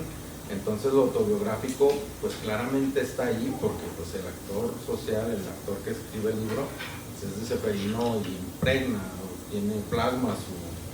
plasma ese sentir, el que es de ahí, ese niño preguntón de niño, que él mismo lo dice, que ya me lo imagino, como era de niño, su gusto por la geografía y esa parte de vivir en un lugar aislado y querer conocer el mundo, aquí está en el libro y está en Abel. O sea, el que conoce a Abel ya sabe que ahí está, todos sus viajes por el mundo. Iba a mencionar, bueno, yo estoy estudiando megaproyectos, la cuestión de los desplazamientos de la empresa Sanalona, la hidroeléctrica Miguel Hidalgo, pues me parece interesante cómo se vivió todo ese desplazamiento en los años 40, y bueno, cualquiera que esté estudiando eso puede tener un referente importante ahí. Hago un paralelismo ahí con lo que pasó en el Zapotillo. En aquellos entonces, en los años 40, se pudo hacer, o sea, se puede desplazar gente. Hoy ya no es tan fácil implementar ese tipo de megaproyectos. Para dejarte algo sobre el ferrocarril, bueno, también eso es muy importante también para mí. Estamos en una coyuntura, estamos en un contexto ahora sobre la recuperación del ferrocarril a partir de ahora. Y Abel, por ahí cuando trata sobre la estación Ceferino, es hasta ahí yo decía Ceferino Paredes, pero ¿quién fue Ceferino Paredes? Pues ya parece que era un trabajador que ahí fallece en esa zona, y cuando él desarrolla su capítulo sobre la estación Ceferino Paredes, se avienta escribe y relata de muy buena manera todo cómo se vivió el ferrocarril en aquellos entonces. Pero bueno, ahí lo dejo. Para terminar, bueno, nosotros bromeábamos mucho en la maestría que ojalá algún día te denominen el personaje ilustre de Ceferino. Esperemos que algún día la carretera 204, ahora calle 0, un Roque Ruiz Cortines, a su paso por su periodo le renombren como Boulevard Abel Astorga Morales. Algún día lo comentábamos. Y si no te dan las llaves del ejido, pues por lo menos tú a ellos ya les regalaste algo muy valioso con este libro, como es la recuperación y preservación de la memoria de su pueblo, que es algo muy valioso. Y afortunadamente Ceferino tiene 58 años, pues si hubiera tenido 100, sin problema te avientas 1000 páginas. Pero bueno, muchas felicidades.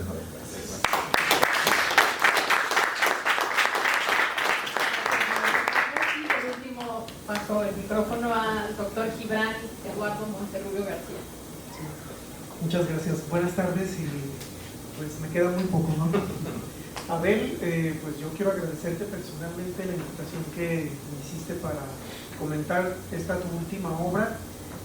También quisiera explicar brevemente por qué de alguna manera estoy aquí. Como se habrán dado cuenta en la presentación, no son los temas fuertes a los que yo me dedico, y aunque esto en apariencia es evidente, lo cierto es que cuando fui leyendo el trabajo de Abel eventualmente encontré definitivamente muchos puntos de confluencia. Pero además de eso, yo he tenido el gusto de conocer a Abel desde la licenciatura. Cuando yo era estudiante de psicología, Abel era estudiante de historia, él vino de intercambio a Guadalajara y en ese punto nos conocimos. Eventualmente platicando en cantinas, porque él me invitaba bastante, con Carlos también, por cierto, los conocí casi al mismo tiempo en esa época. Yo no pensaba dedicarme a la historia, y si por alguien tuve por primera vez contacto con la academia fue por Abel. Eso marcó bastante el rumbo que tomó mi vida y definitivamente no he salido de ahí, como se habrán dado cuenta. Ahora me dedico más a la historia que otra cosa, y eso sí es algo que debo de reconocer, se debe directamente a la influencia que tuvo Abel en ese momento. Bueno, eso por un lado, ¿no? Por eso para mí es un honor y pues nos llena de orgullo saber que me ha tomado en cuenta entre los tres comentaristas de esta su obra más personal de todas. Quiero leer algunos comentarios y me brincaré los que ya son redundantes. Es un texto que creo coincido perfectamente en que además de que la narrativa es fluida y no compromete el rigor académico, como justo acaba de señalar también Carlos, no se vayan por la apariencia de que es un texto de divulgación. Tiene bastante rigor científico y bastante rigor académico. Es un texto que sí podría decirse que es académico, aunque sus fines y su narrativa y la ligereza de su escritura definitivamente es accesible para cualquier público. Prueba que un análisis de escala microscópica, como ya se ha dicho, puede develar la complejidad de fenómenos mucho más amplios, como ya se ha reiterado el reparto agrario o una de las fases más tardías del reparto agrario. Y aunque también he escuchado que el mismo Abel dijo, no es mi línea de investigación, yo me dedico más a la migración y otros fenómenos, de cualquier manera no se puede desprender él de la esencia que le caracteriza. Es un texto que describe con mucha profundidad los circuitos migratorios locales, regionales y transnacionales. Entonces, sepan pues que también es un texto que trata definitivamente de sus líneas de investigación. La experiencia vivida tras el desarrollo de macroproyectos, obras de irrigación, exclusión en ellas, etc. Además, la obra, como el doctor Valerio señalaba, aporta datos muy minuciosos sobre la historia agraria que podrían contribuir significativamente, además, también a estudios sobre historia ambiental y de los fenómenos meteorológicos. Creo que el caso del ciclón Paul es emblemático, pero además la descripción es tan densa que uno me parece que experimenta en carne propia lo que ocurrió.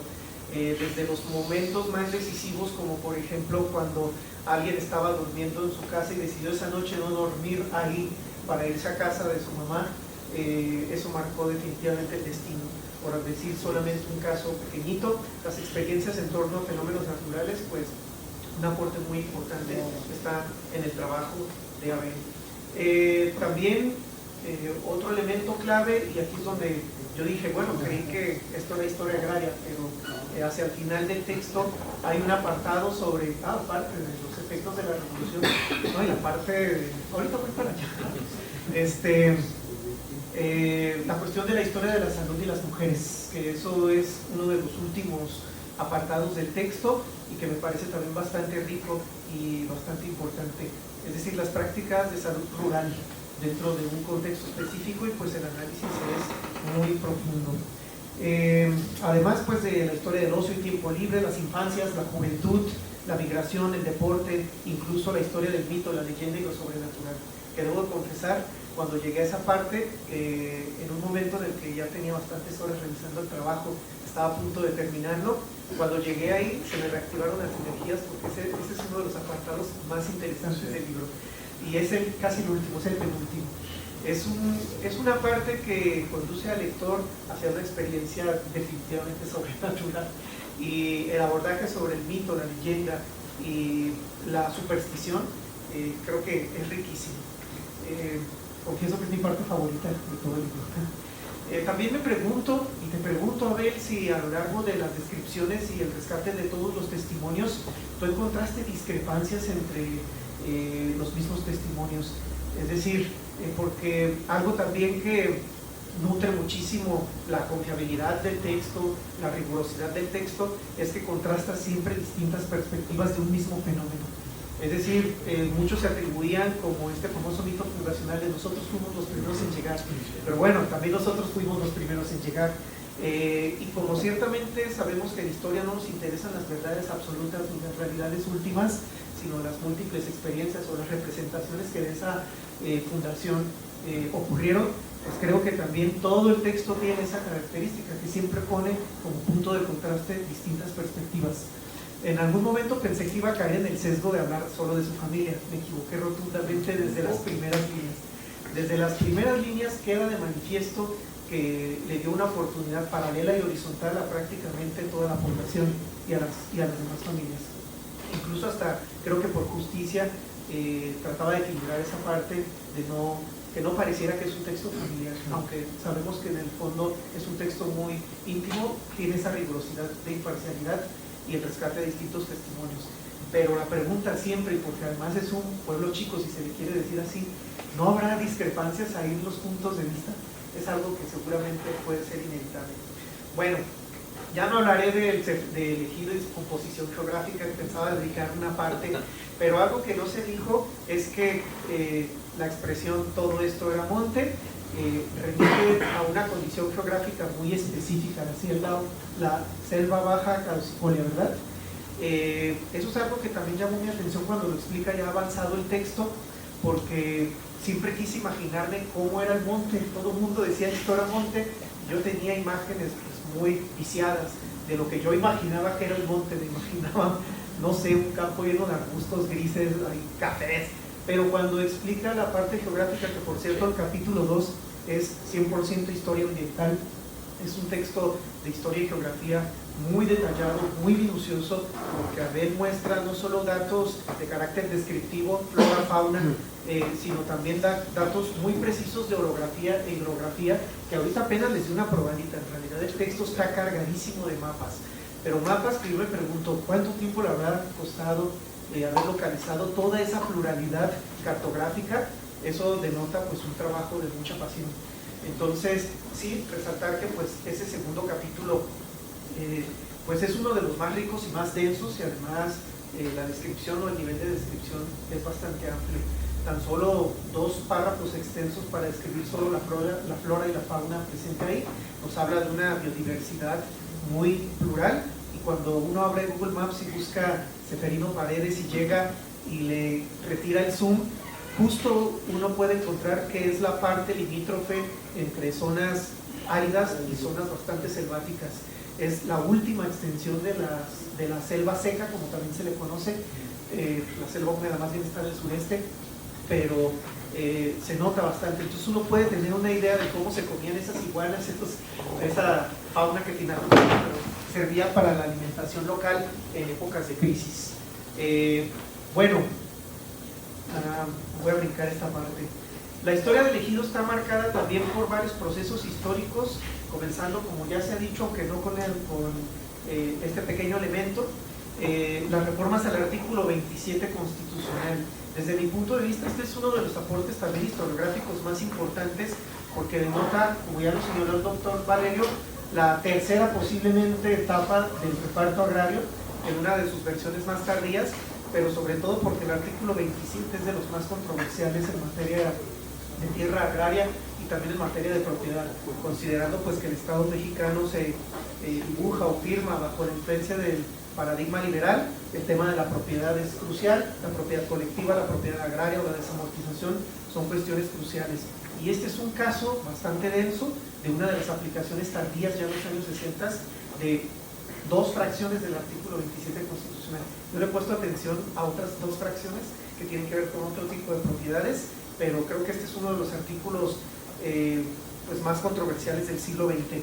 Entonces el trabajo, pues además que describe esa fase de la revolución en alguno de los capítulos, pues es muy importante y creo yo que debe de destacarse. Se analiza el impacto de la estación ferroviaria de Ceferino Paredes. No, te preguntaba porque como tú eres especialista en transportes y comunicaciones, y seguramente va a atravesar más el tema. Que aunque esta estación no alcanzó la magnitud esperada, simbolizó las expectativas de progreso de la época, incluso su cierre ya en el contexto de la época de Cedillo. No, ya de Cedillo cuando se privatiza, ¿verdad? En el 96-97.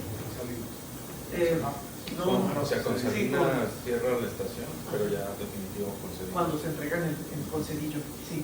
Pues estos proyectos se consolidaron con la llegada de los ferrocarriles en los años 60 y permitió una conexión más estrecha con los mercados regionales y nacionales, algo que ya explicó bastante bien aquí de manera gráfica. También profundizan cómo las familias se asentaron, llegaron de distintas partes de Sinaloa, Culiacán y otras regiones del país como Durango, Guanajuato, Baja California. Este fenómeno migratorio fue clave para la formación del ejido y la relación de estas familias con las comunidades cercanas como el ejido Guanajuato. Es esencial para comprender los orígenes del lugar.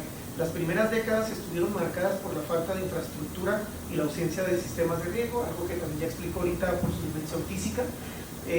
La imposibilidad de que pudiera abrirse un nuevo distrito de riego, cosa que se logró ya tardíamente, lo que obligó a los habitantes a buscar fuentes alternas de sustento como la venta de leña y queso, que hasta otros ya nos mostró, y la migración hacia Estados Unidos. Pese a estas dificultades, el ejido fue consolidándose poco a poco, especialmente durante la segunda mitad del siglo XX, cuando la construcción de la presa Sanalona y otros proyectos de irrigación comenzaron a dar frutos. Sin embargo, el impacto ambiental de estas obras no pasó desapercibido. Los cambios en la hidrografía, la orografía y el clima alteraron drásticamente el entorno natural. La construcción de canales de riego, que ahorita quedaron bastante claros, yo no sabía los vientos y los mapas, pero no los entendía, hasta que ahorita con el láser ya nos explicaste. Y el uso de fertilizantes y pesticidas modificaron la flora y fauna originales, además pues del desmonte que naturalmente alteraba la condición del ecosistema, creando un nuevo paisaje agrícola que, aunque productivo, tuvo efectos complejos sobre el sistema ambiental local. Además, la historia de las familias que habitaron y siguen habitando en Ceferino Paredes está marcada por luchas por la tierra, muchas de las cuales ocurrieron en el contexto de los programas de reforma agraria. El análisis de estos procesos de ocupación y reubicación pone de manifiesto cómo los habitantes se adaptaron a nuevas condiciones, algunas veces con resistencia, pero en otros casos con actitud pragmática hacia las oportunidades que traían los proyectos gubernamentales. Cada vez que uno piensa en macroproyectos de infraestructura, piensa en despojo, en desplazamiento, en extractivismo, pero también aquí vemos experiencias de aceptación bastante pacífica y que se atribuía a pues, la mejora de condiciones en la calidad de vida de las personas. Ambas posturas están patentes en la obra de Abel. Esta dinámica se observa claramente en las historias de quienes participaron en la reubicación del 49, un proceso que, aunque complicado y lento, fue recibido con cierta esperanza por los pobladores, quienes vieron en él una posibilidad de mejora en su calidad de vida. También la geografía, esto me lo voy a saltar, ya lo dije. No fue sino hasta la década de los 90 que los sistemas de riego comenzaron a regularizarse y las tierras del ejido empezaron a ser aprovechadas de manera mucho más eficiente. A lo largo de estas décadas, la población del ejido creció no solo por la llegada de nuevos pobladores, sino también por la expansión de los servicios básicos como la electricidad y el agua potable, que mejoraron las condiciones de vida. La construcción de escuelas, la escuelita de la profe, que tiene una trayectoria bastante larga y que poco se ha dicho, pero parece que entre tantos profesores destaca por ahí una cuyo paso fue de 1 año y medio, pero su impacto en la memoria colectiva y en el imaginario fue bastante marcada. También se habla de otra etapa, ya al final del texto, en el ámbito educativo, que creo es donde ya entras tú. Ya le entré a ver. Sí, es donde ya es la etapa más autobiográfica, ¿verdad? Esta etapa de la escuela en el periodo de Abel, pero que se rescata desde el inicio con la escuelita de la profe, pues resalta cómo la llegada de la educación formal, iniciada en el 68 con la contratación de la primera maestra, fue un hito en el desarrollo local, tomando en cuenta que además en todos los niveles la juventud y las infancias en ese año estaban viviendo atropellos y bastantes. En 98 de octubre, México, sino a nivel global era un año crucial para las infancias y las juventudes por los programas internacionales que la ONU también perseguía. Entonces, que haya surgido en ese momento también le posiciona en un lugar privilegiado de la historia general o de la historia nacional sobre la educación y en particular las juventudes y las infancias. Pero a pesar de las dificultades iniciales, la educación se consolidó como un pilar fundamental del ejido, que además tomen en cuenta que la escuela también va a ser el escenario de los eventos fantasmagóricos, como siempre, creo que es una tradición global, pero no obstante se vuelve parte de la topografía y de la identidad local. Hoy en día la escuela sigue siendo un punto de referencia clave para los habitantes y su historia se entrelaza con la evolución misma del ejido. Para finalizar, el papel de las mujeres, como decía hace rato, es el penúltimo de los apartados, aunque a menudo no destacado. También debe de precisarse que no es que Abel dedique solo una parte a la historia de las mujeres agrarias en este caso, sino que estas están en toda la obra, aparecen en absolutamente toda la obra. Su presencia, pues, más bien podría decir que su figura es omnipresente en toda la obra. No obstante, sí dedica un apartado muy específico a su papel como gestoras de salud rural. Esta parte también es bastante llamativa, porque desde los primeros años las mujeres participaron activamente en la producción ejidal, trabajando la tierra y liderando iniciativas comunitarias. Aunque la resolución presidencial del 68 no benefició a las mujeres, algunas comenzaron a recibir derechos agrarios a partir de las depuraciones. Este es un fenómeno también bastante llamativo y que aporta muchísimo a una dimensión de género en torno a la historia agraria. Este acceso a la tierra fue fundamental para el empoderamiento de las mujeres, quienes desempeñaron un papel vital en el desmonte de la zona urbana, bueno, la que se urbanizó mejor dicho, y en la organización de la comunidad. A lo largo de las décadas, las mujeres se destacaron también como promotoras de la salud y el saneamiento de la comunidad. Trabajaron en la clínica establecida en el ejido Tobobanco y promovieron prácticas de salubridad en el ejido, es decir, las llevaron por extensión. La labor de las mujeres para mantener limpias las áreas públicas fue esencial para mejorar las condiciones de vida de la comunidad. Además, su trabajo como campesinas fue crucial para la producción agrícola local, garantizando la autosuficiencia alimentaria del ejido. De hecho, había una parcela solo para mujeres, ¿verdad? Es otro elemento también como cultural bastante destacado. Y ya para finalizar, lo último, en cuanto a las leyendas locales, les decía yo, es mi parte favorita. Cuando llegué ahí, hagan de cuenta que acabé de empezar a leer otra vez.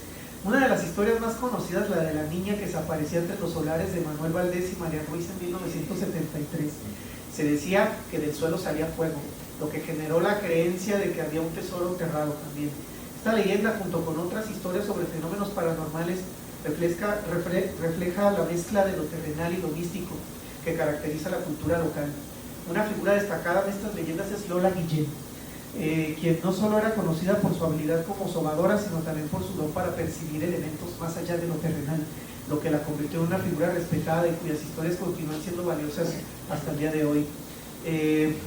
Y por último, pues ser niño en los 90s y 2000s, como ya se ha dicho, no redundaré más en ello, es pues uno de los apartados que más nos acercan a la cosmovisión de Abel, quizás el inicio de su biografía, porque ciertamente no es una biografía completa, sino que se quedan los primeros años, de tal suerte que casi 400 páginas sirven de antesala para abrir la puerta a la biografía o a los primeros años, a los primeros 18 años de la vida de Abel, y pues es también una visión panorámica de las infancias en un ejido concreto, pues un periodo específico, ya con vistas al nuevo siglo. Bueno, de mi parte es todo y agradezco nuevamente a Abel por esta invitación y a los presentes. Muchas gracias. Abrimos la ronda de preguntas y respuestas y luego te cedemos el micrófono de nuevo a Abel para que contestes a tu pregunta, Gibran. Pues primeramente, Abel, felicitarte por esta obra. Realmente conozco a Abel ya de algunos años, somos compañeros también en la universidad, pero no había tenido el acercamiento a su obra como ahorita lo tuve más de cerca. Y bueno, para los que nos dedicamos más bien como a los contextos educativos, me parece muy fundamental estos contenidos de rescatar las microhistorias, porque finalmente hoy día como una alternativa a esta descolonización de la educación y a todas estas alternativas de rescatar los aprendizajes en las comunidades, todo esto a lo que hacían referencia ya los profesores, que tienen que ver con todos estos aprendizajes que a lo largo de todos estos años en muchas comunidades se han ido perdiendo porque hemos estado siendo influenciados por muchos de estos aprendizajes de fuera, ¿no? Y esto lo podemos vivir, si lo vemos acá ya desde la parte del norte, pues imaginemos más en el sur, en Chiapas, en Oaxaca, toda esta parte que se pudiera rescatar. Bueno, eso por un lado. Por otro lado, me parece, y aquí sí te lo quiero preguntar, como dice por aquí mi amigo Gregorio, con toda franqueza, desde luego uno como investigador aquí es complicado, tú que estás sobre todo en este parteaguas dónde me posiciono, adentro o afuera, ¿no? Para analizarlo, digo, con un poco más de objetividad. Y en ese sentido sí te quiero preguntar, sobre todo porque comentaste que se realizaron, pues, desde donde yo lo veo, una cantidad grande de entrevistas y a profundidad. Entonces, considero, a lo mejor, seguramente no he leído el libro, para ser honesto, pero supongo que dejaste muchísimo contenido fuera. Entonces, en ese sentido, sí quiero preguntarte, ¿cómo fue esta idea para decir qué cosas sí no cuento? Sobre todo me quedé con una frase por acá que decían qué es lo que no tengo que decir aquí, o qué cosas realmente, porque finalmente yo como, en este caso tú, pues, como parte de esta postura que estás asumiendo y que estás también inmerso en estos contenidos, pues a lo mejor en cierto modo también te involucraba, ¿no? ¿Qué cosas y qué hiciste ahí desde esta perspectiva como investigador, ¿no? ¿Es alguien más? ¿Quiere preguntar o comentar algo? Gracias, doctor. Pero no va a pasar primero. No, vamos a reunirlo. Muy bien, muy bien. Bueno, yo primero felicitarlo, maestro. La verdad es que es un gusto poder venir y ser parte de esto que nos hace conocerlo más. Comprendo esa fascinación por el entendimiento del mundo y también al humano, o sea, que es de saber de historia, de dónde viene, por qué viene, qué trasciende, cuáles son los factores que lo condicionan, o sea, excavar hacia dónde nos llevan las preguntas, ¿no? Yo también soy una niña muy preguntona, yo creo que él lo puede confirmar porque siempre levanto la mano para opinar, para preguntar. Entonces entiendo esa fascinación como de por qué, de dónde viene y hacia dónde va, y sobre todo los factores sociales y la trascendencia que tiene un proyecto como este. Me gustó mucho la frase que dijo de dicha historia no existiría si no hubiera un autor que la contara. Entonces la verdad es que es un privilegio escucharlo, es un privilegio conocer la historia del país. Yo como de mi generación considero que hay una situación aquí que perdemos un poco el interés de dónde venimos, y siento que no debería ser así. O sea, tenemos tanto por conocer, tanto por saber de nosotros, que nos da identidad y que nos da, pues, justo como personalidad, que se me hace impresionante, pues, que no exista como este interés. Pero yo creo que más bien es la manera de comunicarlo. Entonces yo lo felicito igual por el fondo y la forma que tiene su obra, porque estoy muy interesada en conocerlo, en hacer la lectura, en ver las imágenes, en observarlos a todos, y porque sé que es muy exquisito con cómo explica las cosas, con cómo lo describe, y pues sí, me llena de entusiasmo y como de esa pasión de que comparta de dónde vienen sus raíces y pues todo lo demás que viene con la obra, ¿no? Entonces, usted es el portador de esta trascendencia, y mi pregunta va sobre todo a las entrevistas. Me causa mucha curiosidad cuál fue la experiencia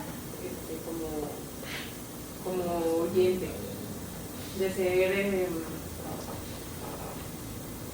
ser activo en la escucha, de formular buenas preguntas, que justo ahorita en la ronda de preguntas estaba pensando cómo formular una buena pregunta, o sea, que me conteste algo que yo de verdad diga como eso es lo que quería contestar. ¿Cómo hace su proceso entonces de crear justo esas buenas preguntas para crear una buena conversación en la que puedan llenarlo justo de información muy valiosa que pueda aportar a la obra. Entonces esa se va en el sentido de las entrevistas y de recurso humano que se utilizó pues para sacar toda esta información. Pero gracias y felicidades. Muchas gracias. ¿Ustedes quieren preguntar? Bien, si nadie más, a ver. Bueno, pues primero, lo mío no es pregunta, es más que nada una felicitación y mi comentario se une también a lo que expresó mi compañero. Yo soy docente en la Sierra Wixárika y doy clases de historia y le doy clases de historia a la comunidad wixárika. Los elementos que tenemos allá no los nombran, ¿no? Entonces yo estuve todo el tiempo pensando cómo estoy enseñando historia con libros que no los nombran, ¿no? Entonces, escucharte aquí, escuchar este libro, ver que está este libro, es esta parte fundamental, ¿no? Y ahí va mi agradecimiento. El agradecimiento a voltear a ver a los lugares donde uno dice que no hay historia. Allá donde yo estoy, en Ocota, en la punta, se dice que no hay historia. Los libros no los nombran, ¿no? Ya hemos trabajado con los chicos esta cuestión de ir a entrevistar a los maracames, a los abuelos, a los todos, y yo estaba como buscando esta forma de cómo otra vez equilibrar lo subjetivo con lo objetivo, ¿no? O sea, nos dicen, hay que ser objetivos en la investigación, no hay que ser partícipe. Afortunadamente en la maestría descubrí la investigación en acción, eso me permitió vincularme un poco con esta cuestión, y lo veo claro aquí también, ¿no? Esta retribución que hay, ¿no? No solamente hacer investigación y ir a los lugares y verlos como objetos, sino como sujetos, ¿no? Informarles parte y regresarles algo también a ellos, ¿no? Entonces es esto, ¿no? Este agradecimiento de ver que también los lugares donde no se ha escrito hay historia, y este libro a lo mejor, bueno, tengo muchas ganas de leerlo, tampoco lo he leído, pero creo que puede ayudar a hilar todas estas preguntas que traigo. Entonces muchas gracias, Ana. Bien, voy a darle el micrófono al autor para que responda a todos los comentarios. Muchas gracias a mi prima Luz por su comentario. También quisiera cederle ahorita, antes de que concluyamos, a José Rincón de Astra Editorial, que hicieron un excelente trabajo, pues el uso del micrófono, para comentar brevemente cuál fue la forma como en la que lo elaboraron, y pues muy recomendable, la verdad. Si quieren trabajar libros académicos de divulgación, es una editorial muy profesional, la de José Rincón. Y creo que tiene un obsequio para la gente, ¿no? Sí, así es. Ok, pero contestando a las preguntas, las dos estuvieron pues muy relacionadas. Voy a empezar por la segunda. ¿Cuál es la experiencia como oyente de ser activo en la escucha? ¿Cómo formular buenas preguntas? Bueno, quisiera decir, ya muchos de ustedes lo saben, pues los que han visto mis otras obras anteriores, que pues yo tengo mucha experiencia en hacer entrevistas, porque me dedico a hacer eso, ¿no? Historia oral, y creo que soy muy bueno pues para esas tres cosas, ¿no? Para escuchar, para poner una atención real, pues, para seguir a la persona, para dejarla que siga sin cortarla, pues, hacer preguntas detonadoras, y algo que quiero comentar, eso se va convirtiendo, digamos, como en experiencia, ¿no? O sea, conforme uno va avanzando más, desde mi licenciatura hice entrevistas, en la tesis de maestría también, en el doctorado también, y he hecho otros proyectos en los que también. Entonces, a lo que quiero llegar con eso, más que dar como tips de cómo hacer una buena entrevista, pero sí voy a decir una cosa antes. Yo siempre he pensado que un buen historiador oral debe de ser, es decir, que lo que te define más no es tanto como la metodología que tú leas en un libro, sino que cómo eres tú como persona. Y como yo puedo llegar a cualquier lugar y cotorrear con alguien que no conozco, entonces yo puedo llegar igual a un lugar y soy muy respetuoso, soy muy abierto, tengo eso, pues. Entonces llego, y cuando por fin le digo a la persona que le quiero hacer una entrevista después de una charla, es raro que me digan que no. O sea, lo que no quiere decir que sea infalible, pues, pero traigo como, es decir, no me da pena llegar a un lugar a hacer trabajo de campo. Entonces, eso no es algo de un libro, eso es algo mío, eso es algo de mi carácter. Entonces, bueno, fue muy bueno, y eso es a lo que quiero llegar con este comentario, más que decir la metodología, los pasos que sigo, que hiciera el libro ahorita, porque siempre había pensado desde que empecé a estudiar historia que me gustaría escribir un libro sobre el ejido del que yo soy originario, pero no tenía tiempo, porque tenía que hacer la tesis con la que te titulas, ¿no? En la licenciatura, en la maestría, en el doctorado. Y yo pienso que estuvo bien que yo me enfocara en otro tipo de cosas y que fuera hasta ahorita, desde el 2023 hasta 21. En diciembre del 21 hice la primera entrevista y en noviembre del 24 ya estaba impreso el libro. 2 años y 11 meses. Porque si lo hubiera escrito cuando yo estudiaba la maestría, cuando yo tenía 25 años o 30, tengo 36, no hubiera quedado así. Porque creo que estoy como en una etapa de madurez académica. Redacto mejor, analizo mejor, entonces hago entrevistas mejor, etcétera, ¿no? Entonces, y lo otro pues ya lo tenía, que ya lo comentaron ustedes, ¿no? O sea, mi trabajo de campo de 18 años de vivir ahí todos los días, y aparte ahorita pues en cada vacaciones, cada fecha importante, etcétera, yo siempre voy, pues, entonces yo nunca he perdido vínculo. Entonces esa frase que usted comentó de Luis González, que yo leí varias obras y no leí esa parte que usted dijo de que quien haga microhistoria, o sea, como que todos pueden hacer, pero la va a hacer mejor quien tiene como un vínculo con el terruño, ¿no? Entonces, yo lo que he pensado, por ejemplo, es que si alguien, una vez un señor que entrevisté de Tobobampo, un ejido a 2 kilómetros, el cuate Urias, me dijo, bueno, creo que fue un comentario así nada más en Facebook, pero que le había encantado, que quedó muy bien, que felicidades, a ver si luego sigue el de Tobobampo. Yo no le contesté, pero me quedé pensando, es que yo no podría escribir un libro de Tobobampo. O sea, yo me sé el árbol genealógico de Ceferino y no necesito que me lo cuenten. Soy familiar de la mitad de la gente de ahí.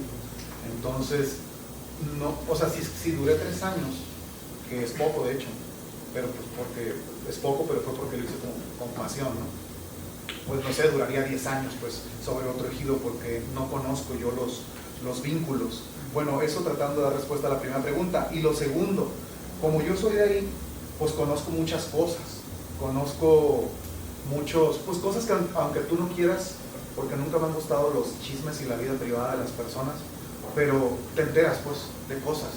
Entonces, en el libro yo traté de poner todo lo que sumara a la historia de la comunidad. No es un libro, como tú bien lo detectaste, sobre mí ni sobre mi familia. Tan es así, como tú me preguntaste ayer, no puse quién es mi mamá y no puse quién es mi papá. La gente, si lo lee bien y analiza y va hilando todo, van a decir, ya sé quién es el papá, pero no se trata sobre mí. O sea, y no se trata de que unos fueron más importantes que otros, y no se trata de quién llegó primero, se trata de cómo todos contribuyen a consolidar la vida en comunidad de un ejido que mi prima no me dejará mentir, es muy sano, tiene una vida muy sana el ejido, y la gente es muy unida, y antes era más.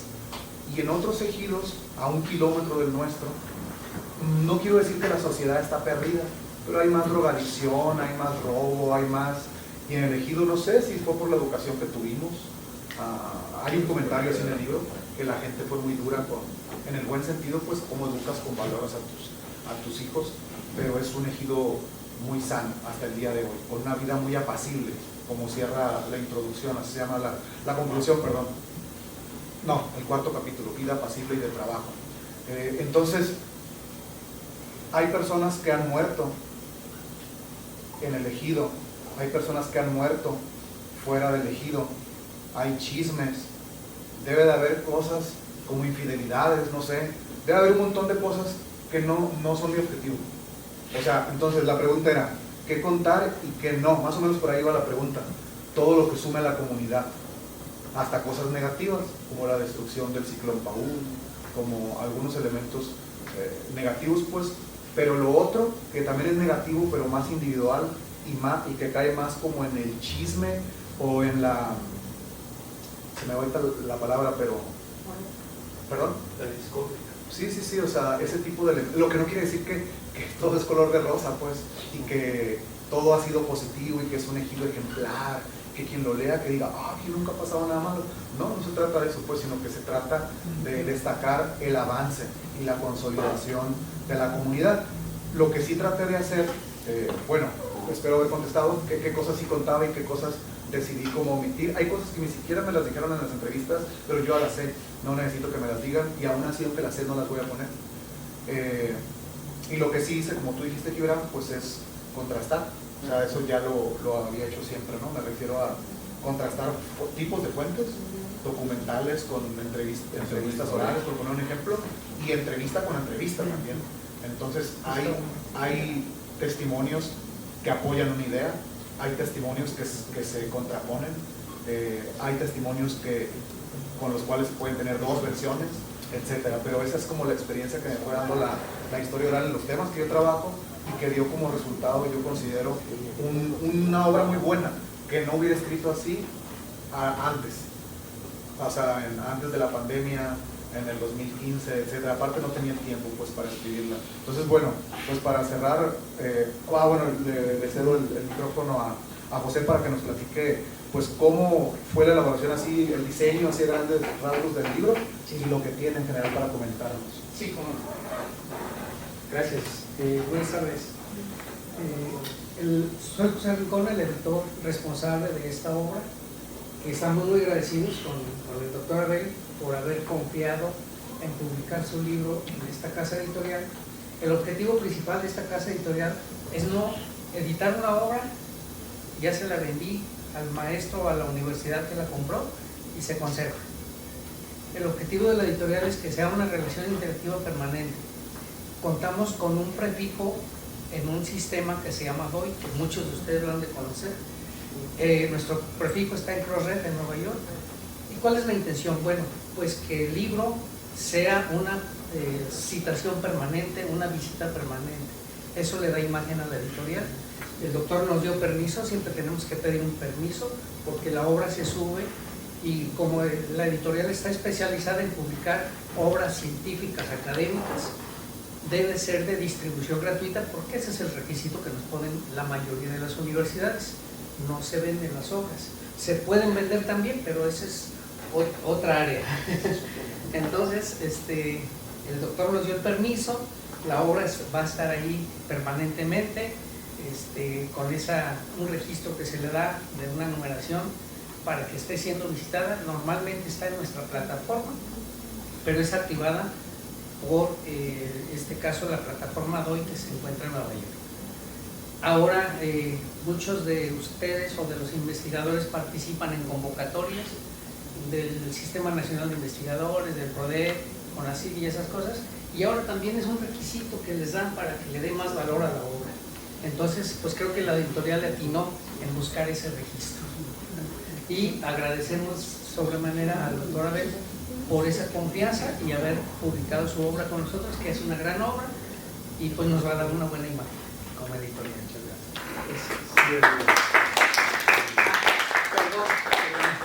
El objetivo pues es ese. El doctor les habló al principio de que les iba a presentar ahí el QR. Ese QR es precisamente la manera de llegar a donde está alojada la obra en el DOI, pero yo lo traigo con separadores de libros para que más directamente en su celular, donde puedan ustedes escanear ese QR, puedan visualizar la obra o descargarla de manera gratuita, porque ya tenemos el permiso del autor. Entonces, si ustedes me permiten, ahorita que el maestro esté cerrando la charla, voy a acercarme a ustedes y les voy a regalar uno a cada quien para que lo puedan visitar. Con su permiso, doctor, también abajo hay un QR con mi WhatsApp, por si alguno de ustedes publica o tiene pensado publicar en algún futuro, pueden consultar conmigo sin ningún compromiso. Gracias.